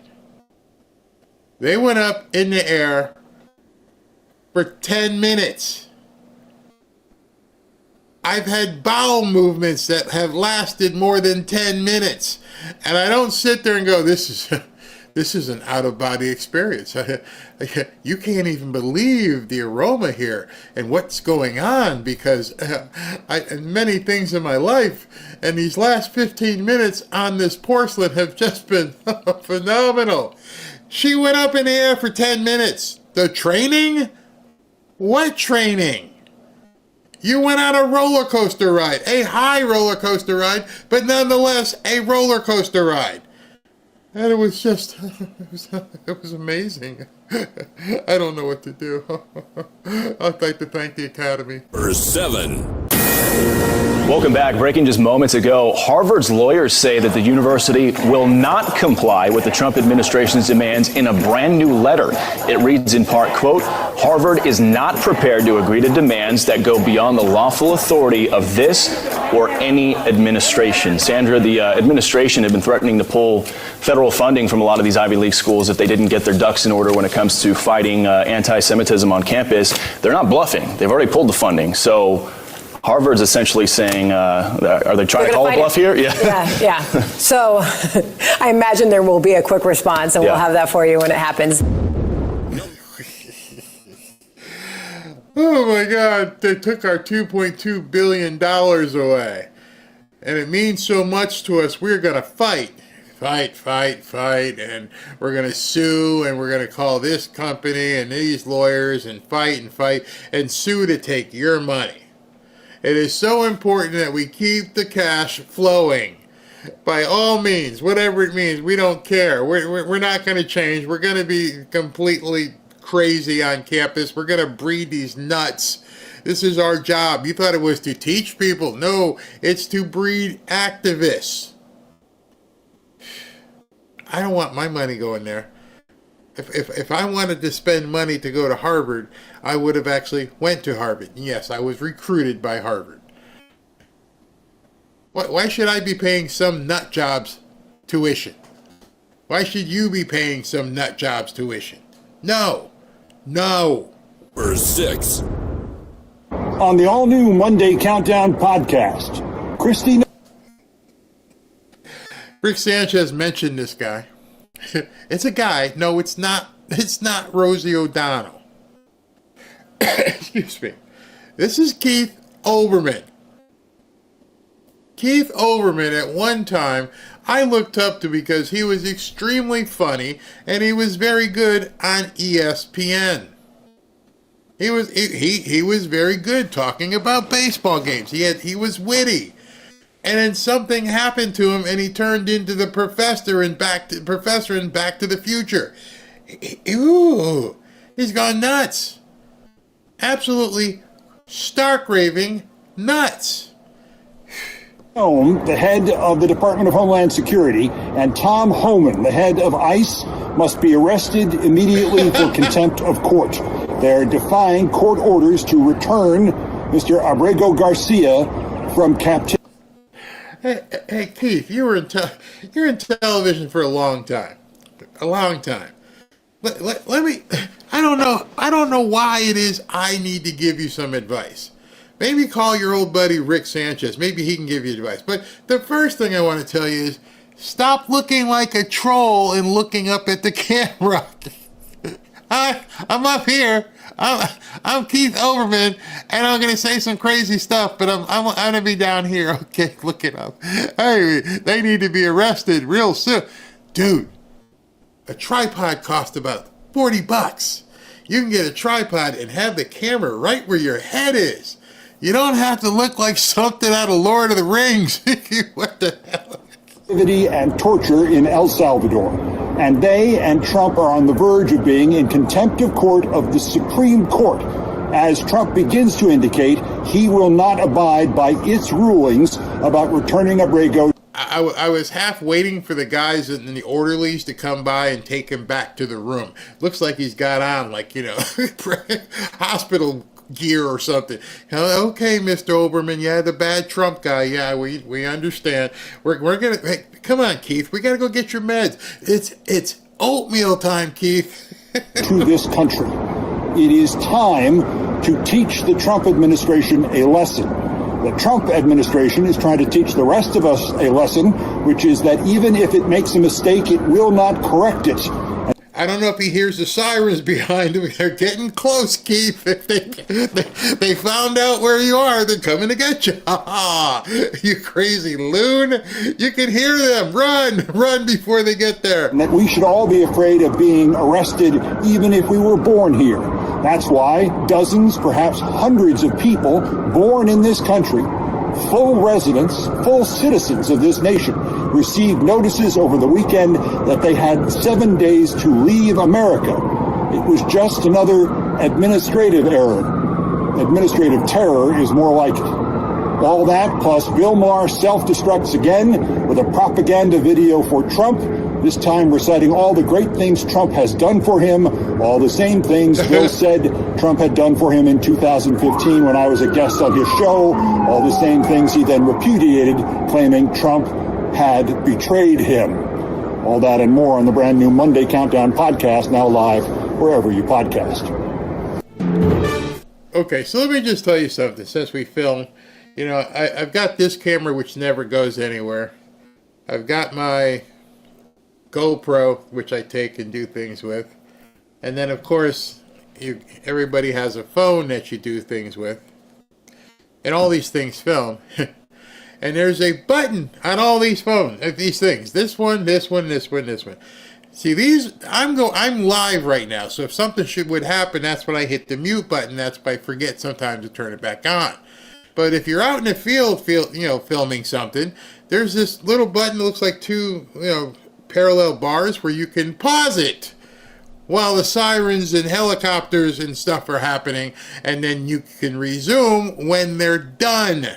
You would think a network experienced host would understand. Oh, hey, pause. Let all this go. Unless they're coming for him. That could be. Number 5. Result in the erosion of rights for American citizens. Now, I'm not saying that's the only reason that we should be concerned about this.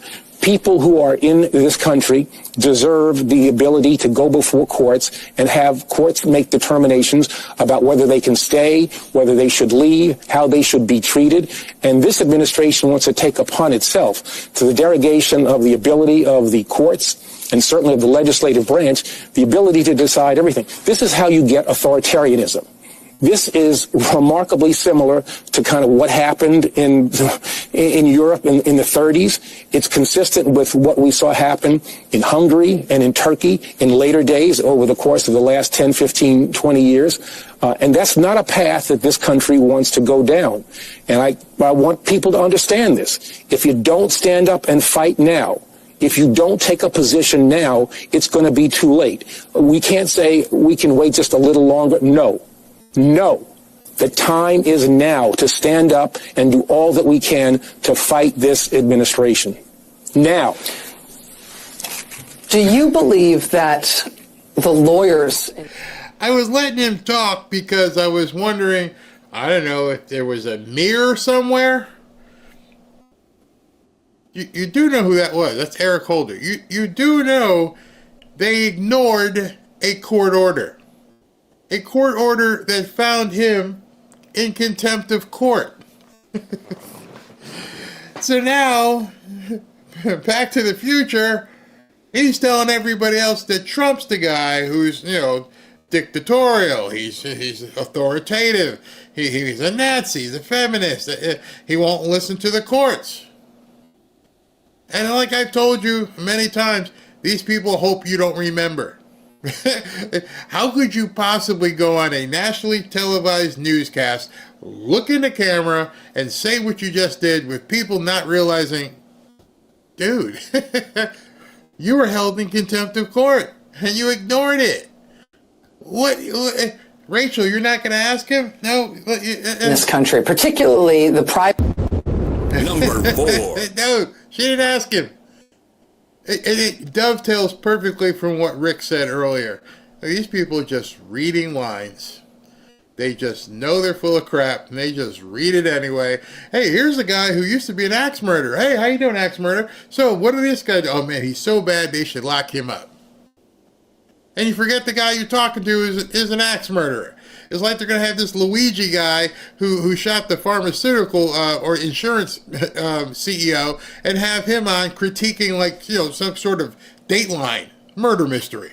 Here's Luigi talking about it. Luigi, what would you do? Well, the shot that he took, you got a guy who has had contempt of court.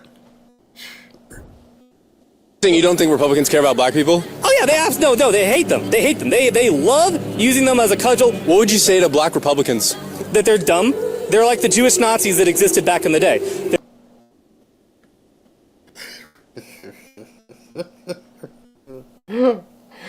I was hurt. I was offended that as a black Republican, I don't eat matzah.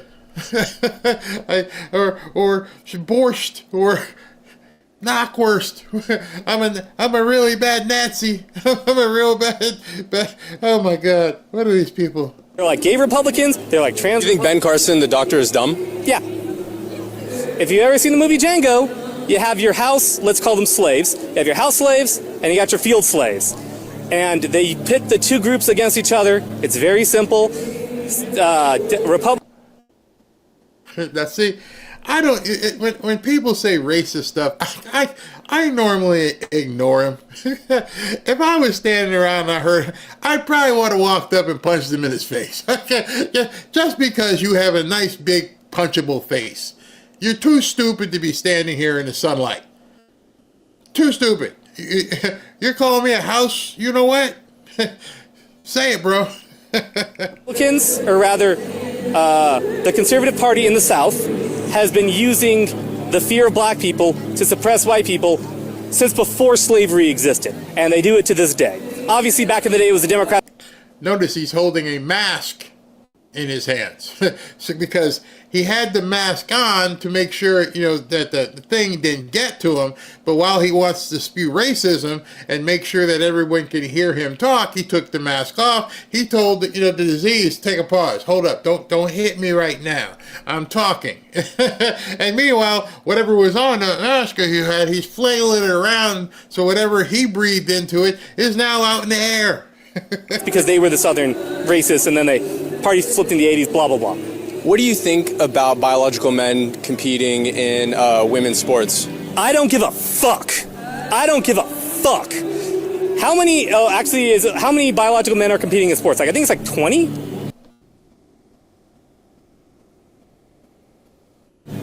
Literally 20. This is an example. This is an example of culture war and conservatives.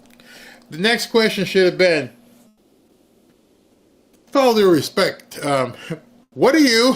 Because I can't tell. I don't know if you're which team you play for, or which team you used to play for. Did you used to play for a different team and now you're on this team?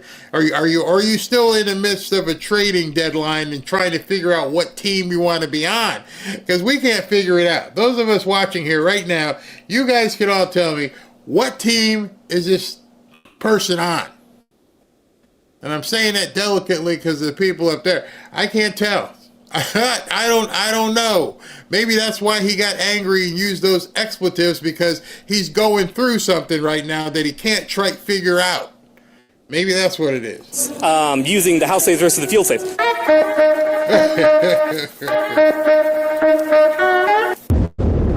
Number 3. Let's continue with a list of all-stars. We have a lot of all-stars that we want to get through this week.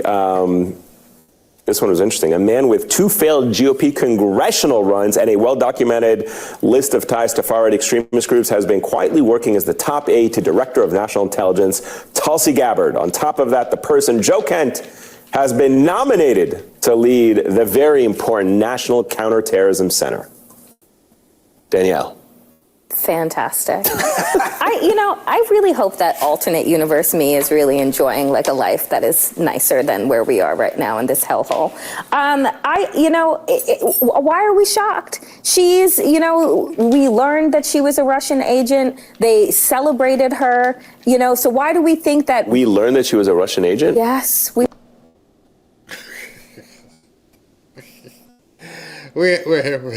It is comedy hour right now. The 10 spot is going to be a comedy session because even the host. We learned she was a Russian agent? You sure about that? Yes. Where did we learn that? From Russia. We had it mentioned by Hillary Clinton during her debate. Like, should we look into Tulsi Gabbard? Unproven. Oh, okay. So that's all we need. Hillary mentioned it. That's it. She is what she is. Okay. Wow. Unproven. Okay. Unproven. Amen. Okay. Allegation. No, I'm serious. Sure. Okay. Yeah. I mean, agent is a very strong word of a foreign state. Very strong allegations. And I don't know anybody else that gets celebrated on Russian television other than, I don't know, Tucker Carlson, right? And Donald Trump, right? Yeah. So people who don't have allegations about them don't get celebrated in this way. But why are we surprised that she would bring in a conspiracy theorist to lead one of the most important jobs and agencies? But is it a shock? No, it's not. It's just, it continues to make America dangerous to the world. I don't know if any of you have ever been on television, ever been in a television studio, have ever been a guest on television, but there's this thing called the green room.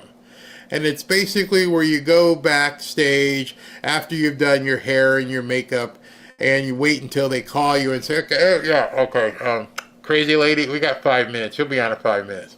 And you sit back there, and there's, if you'd like to, there's probably some alcoholic beverages. There's probably some chips. There might even be catered and have some food. I'm pretty sure in the green room of some of these shows, there are joints or bongs. Yeah, what time we going? I got 5 minutes. Yeah. Number 2. The president also said there's going to be a transition cost, transition problems. I mean, we are going to see higher prices in America as well. It's not like you can open a factory tomorrow to build iPhones or to make sneakers, shoes. I mean, we buy a lot of shoes in this country. 99% of them are made elsewhere. I mean, are we going to become a nation of cobblers again? I mean, what? This guy just looked down his nose at people who make shoes. What are we going to be, a nation of cobblers again? What if those jobs were available? I mean, they won't be because AI and robotics will probably take care of that. But if somebody checked in every single day and they got a job because they were shoemakers, what are we going to do? Be cobblers again? These people can't even help look down their nose at people. The little people down there. Look at those cobblers. This is going to mean higher prices, isn't it? I mean, have you seen, I don't necessarily think so. I think the idea is that we can manufacture here in America. As I said, I saw Panasonic, the battery company, right, Japanese company. They built an amazing factory in Kansas, which they're opening now. They put it in the ground when Donald Trump was the president. It's just finishing now. 4,000 new jobs built from what they made deals with the community colleges nearby and all the local community and the local university. They trained people for this. 4,000 high-tech jobs in Kansas. That is what's coming back to America. You're going to see that production, that kind of high-tech factory is going to produce things here at very reasonable prices. So I think this is going to work out. Plus, our farmers are going to finally have access to the world's markets. Our farmers have never had the opportunity to sell corn in India. So what's going to happen is as they sell more and more products, prices will come down. Mr. Secretary, it's lower prices. You're going to see lower prices in America on lots of different products. Mr. Secretary, right now we're seeing them effectively being locked out of a very large market, especially people like soybean farmers in China. But they hate us. They hate me. They hate you. They hate everything about America. It's funny getting some insight from what Rick Sanchez said. They're just getting paid. Number 1. You get a certain amount of cult followers for anything, and then the true believers never die. I mean, a lot of people would say right now the Democratic Party is still in that mode, which is going to render them possibly an irrelevant party if they don't change. What would you like to see from the Democrats, like, going forward? Well, much more centrism, much more get rid of the woke baggage, old school liberal is what I usually describe myself as. But that's very often the opposite of woke. Woke would like people to believe that there's some sort of an extension of liberalism. See, the problem that Bill is having right now in his crisis of culture is that the bus has left him. The whole thing with him going to see President Trump at the White House and being there with Kid Rock and different people, and afterwards he watched himself get completely trashed. Because as he called himself the old liberal doesn't exist any longer. If you don't object and want to fight the enemy, then you are the enemy. And these people are starting to figure this out now, going, so there's no place for me. And you got people like Elon and RFK Jr. going, duh, we've been trying to tell you, we didn't leave. They kicked us out. And now Bill Maher, as you just heard Keith Olbermann, Bill Maher has been kicked out. How many more of these people are they going to be able to afford to kick out? They've booted him off the island. Nope, you talk to Trump, no good, you gotta go. We don't have any time to hear you anymore. Go away. And you're seeing it over and over and over, where Democrats who call themselves, liberal, didn't realize that bus went by this station a long time ago. And it's not coming back. It left you sitting here, and they've just gone crazy. But they're not. They're usually something that's quite opposite. Liberalism was, we should have a colorblind society and not see race at all. That's not what the woke believe. Yeah, I would say they're the opposite. Quite. Let's put race at the front of everything. Yep, absolutely. Oppressor and oppressed, sacred, make a sacred the oppressed. And I don't know if you've seen it. I'll probably include it on tomorrow night's 10. But it happened to Whoopi today. Same thing like with Bill Maher. She made the grave mistake of saying that she agreed with the Department of Education being taken away. Oh my God, Whoopi. Who would have thought? Whoopi, just by saying, I like one thing that President Trump said, not a whole bunch, I like one thing that he said, and then all hell breaks loose. These people are evil, they're dangerous, and now you're seeing some people begin to like emerge from their shell, and as soon as they stick their head out and like look around, somebody's lopping it off. They don't want you even talking to us. We are evil people as far as they're concerned because they don't recognize they're evil. But it's getting really bad out there, really bad. Gonna get worse. You watch what happens if they end up arresting Leticia. watch what happens in the media if they end up putting handcuffs on Leticia James. If she's the first, let me just tell you, if she's the first one to hear the clink clink, all hell is going to break loose. She's in 2 protected classes, maybe 3. She's a woman, she's black, and we don't know which team she plays on. So they may have hit the trifecta with her, and you'll have everybody going crazy. Oh, they arrested a black woman. Yeah, that too. I don't know for sure, but man, can you imagine if Trump's first big name arrest out of the gate is Leticia James, and she checks all those boxes? Oh, they will go nuts, absolutely nuts. We'll have a form of coalition. We got the blacks, we got the women. I think, if you can still say she's a woman, and then we got the alternative lifestyle people, if that's who team she plays on. But I don't know. Maybe I could be wrong. CC, yeah, they are eating. They need to wake up and see that they're being used. Yeah, exactly. Well, then again, she did marry her dad, so that's a whole nother class then. Okay, so they went from here to she married her dad. Oh, wow. She's also nasty. I'm gonna need a GoPro. I'm gonna need a GoPro regular camera. Just don't work right. They will go nuts. Oh, wait, Georgia, you don't even know.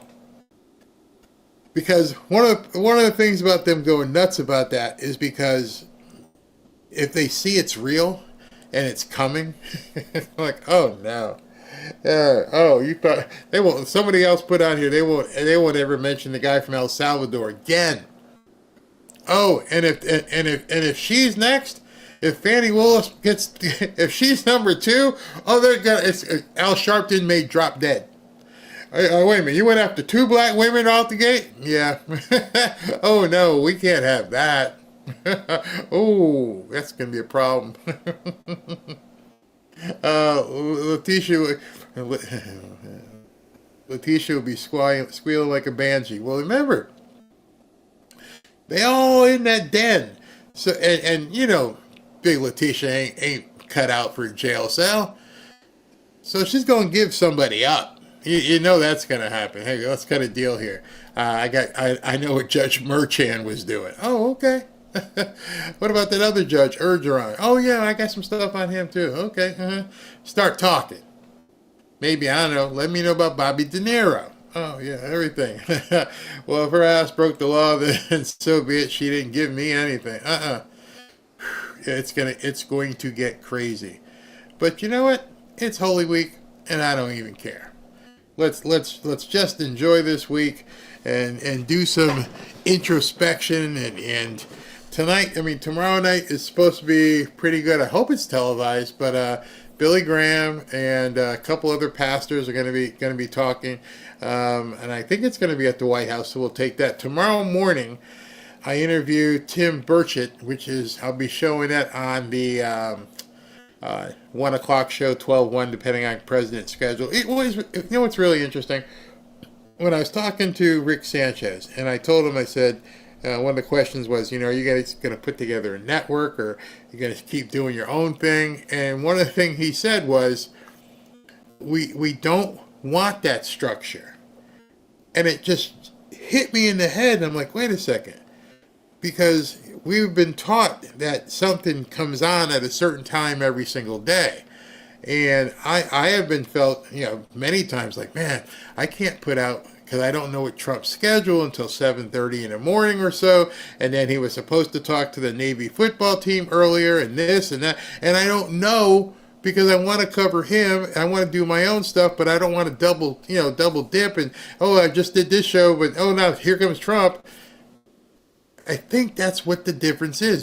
Having that fluidity, that nimbleness to move according to what's going on, to find out that Leticia James is under investigation in the middle of a show and then say, hey, here's some breaking news, we can bring it to you. I like that. I think you guys like that. So I'm going to continue doing that as best I can, so that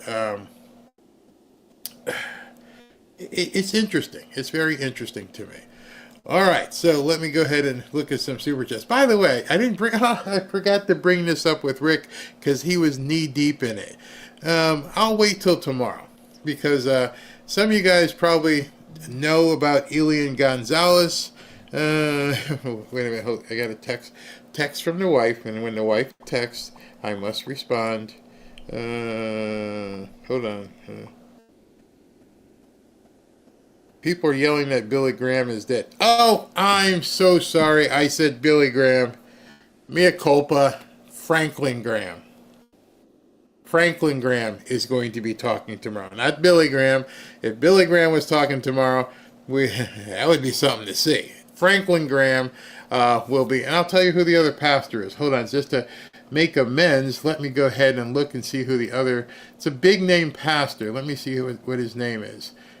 Greg Laurie. Greg Laurie, and well, here I'll let me do this, because since I was remiss in saying the wrong name, let me do this and play this before we go, and you can hear what's going to be happening tomorrow. Those of you who know Greg Laurie, he was the guy who built that mega church, I believe in California. The movie was made about him, the guy from The Chosen. So, hold on, 1 second. Let me pull this up. Hopefully, I can bring this in here without it being too problematic, and you guys can hear this. 1 second. 1 second. I'm doing it. Please talk amongst yourselves. We shall be right there. I want to make sure I've got this in here correctly.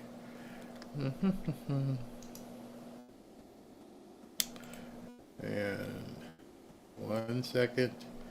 And here we go. I got it. I don't know if I'll be able to bring it in as a video, because it's one of those tall videos and it's not a landscape. Hopefully it'll show correctly. Yeah, okay. So I want you to hear Greg Laurie. He's going to be talking about what's happening tomorrow and Thursday. So they've got 2 nights of prayer stuff coming. Let's listen. So as we go into Easter week, this is a time as Christians we celebrate what Jesus did for us in going to the cross and dying for our sins and rising again from the dead. Listen to this statement the president just put out on social media, and I quote, "This Holy Week, Melania and I join in prayer with Christians celebrating the crucifixion and resurrection of our Lord and Savior Jesus Christ, the living Son of God who conquered death, freed us from sin, and unlocked the gates of heaven for all of humanity," end quote. Now that is a good statement from the president.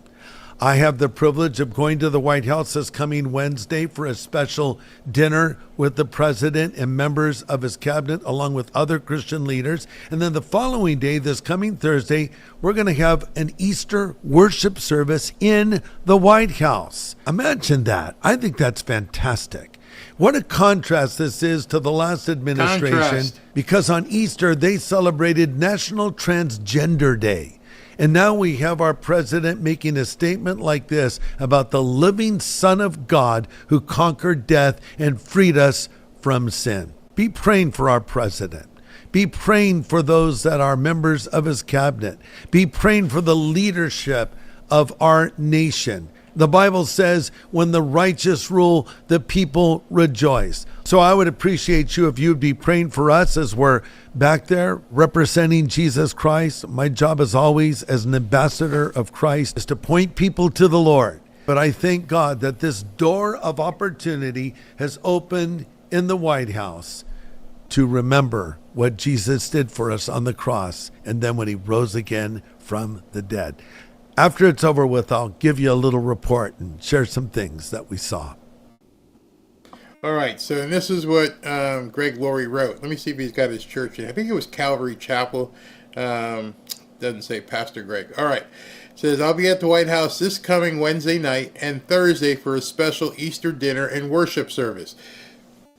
All right, you're going to step on our toes because we got something going on Thursday night as well. But, of course, if Franklin Graham and Greg Laurie and the president will be speaking, we'll make time for them. I'm sure JJ will be fine. You guys will be fine if we get interrupted by the White House Easter service.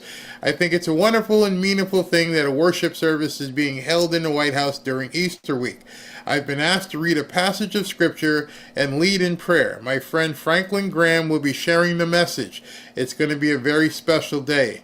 And then he just read what he just did. So tomorrow I've got Tim Burchett, and then, throughout the day, we'll see if this is going to be live and if we can see what's going to be going on with that. And then Thursday, we have our prayer night on Thursday at 7 p.m., which now I'm going to have to watch and see if they're going to be, broadcasting whatever kind of service they're going to be doing. So it's going to be, a little bit different. We're not going to be covering the normal crazy news. I'm going to do an interview tomorrow. I think Ashley has 2 interviews tomorrow. And then, I still want to keep just positive messaging at least through, the Holy Week here. It's too important to worry about these nuts. So unless there's some breaking news like Leticia James going to jail or something, for the most part, let's lighten things up. Let's have some fun. Let's look at and listen to people like Greg Laurie and Franklin Graham, and take it from there. I think that'll be very interesting, to say the least. So let's go ahead and endeavor to do that. Looks like let's see. SV sent me something. That's pretty funny. A Grok picture. Gunther Egelman and his Trump lock her up.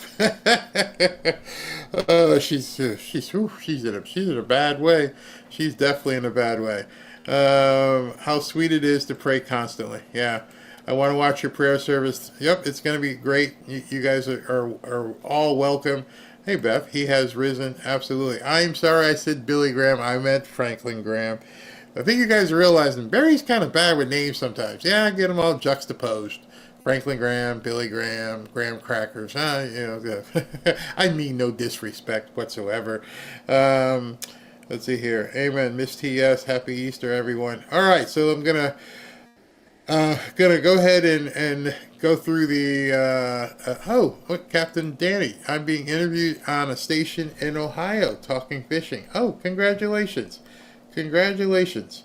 I gotta go fishing with you. I don't fish. I get sick. Robin would go fishing with you, that's for sure. I can't do that. Okay, so let me go ahead and read some super chats and take it from there. Hold 1 second.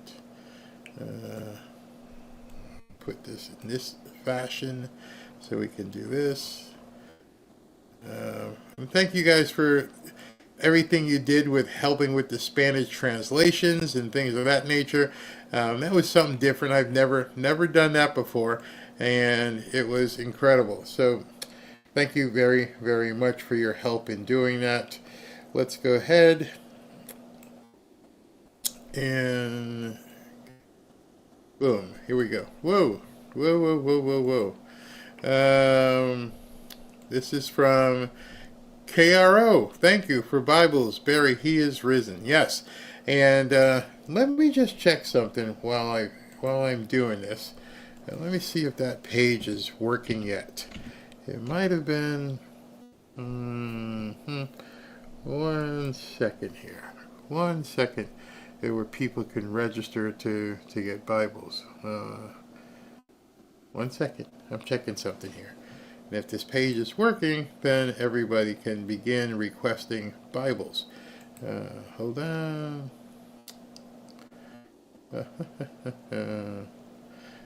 Not yet. Let me just check one last thing here.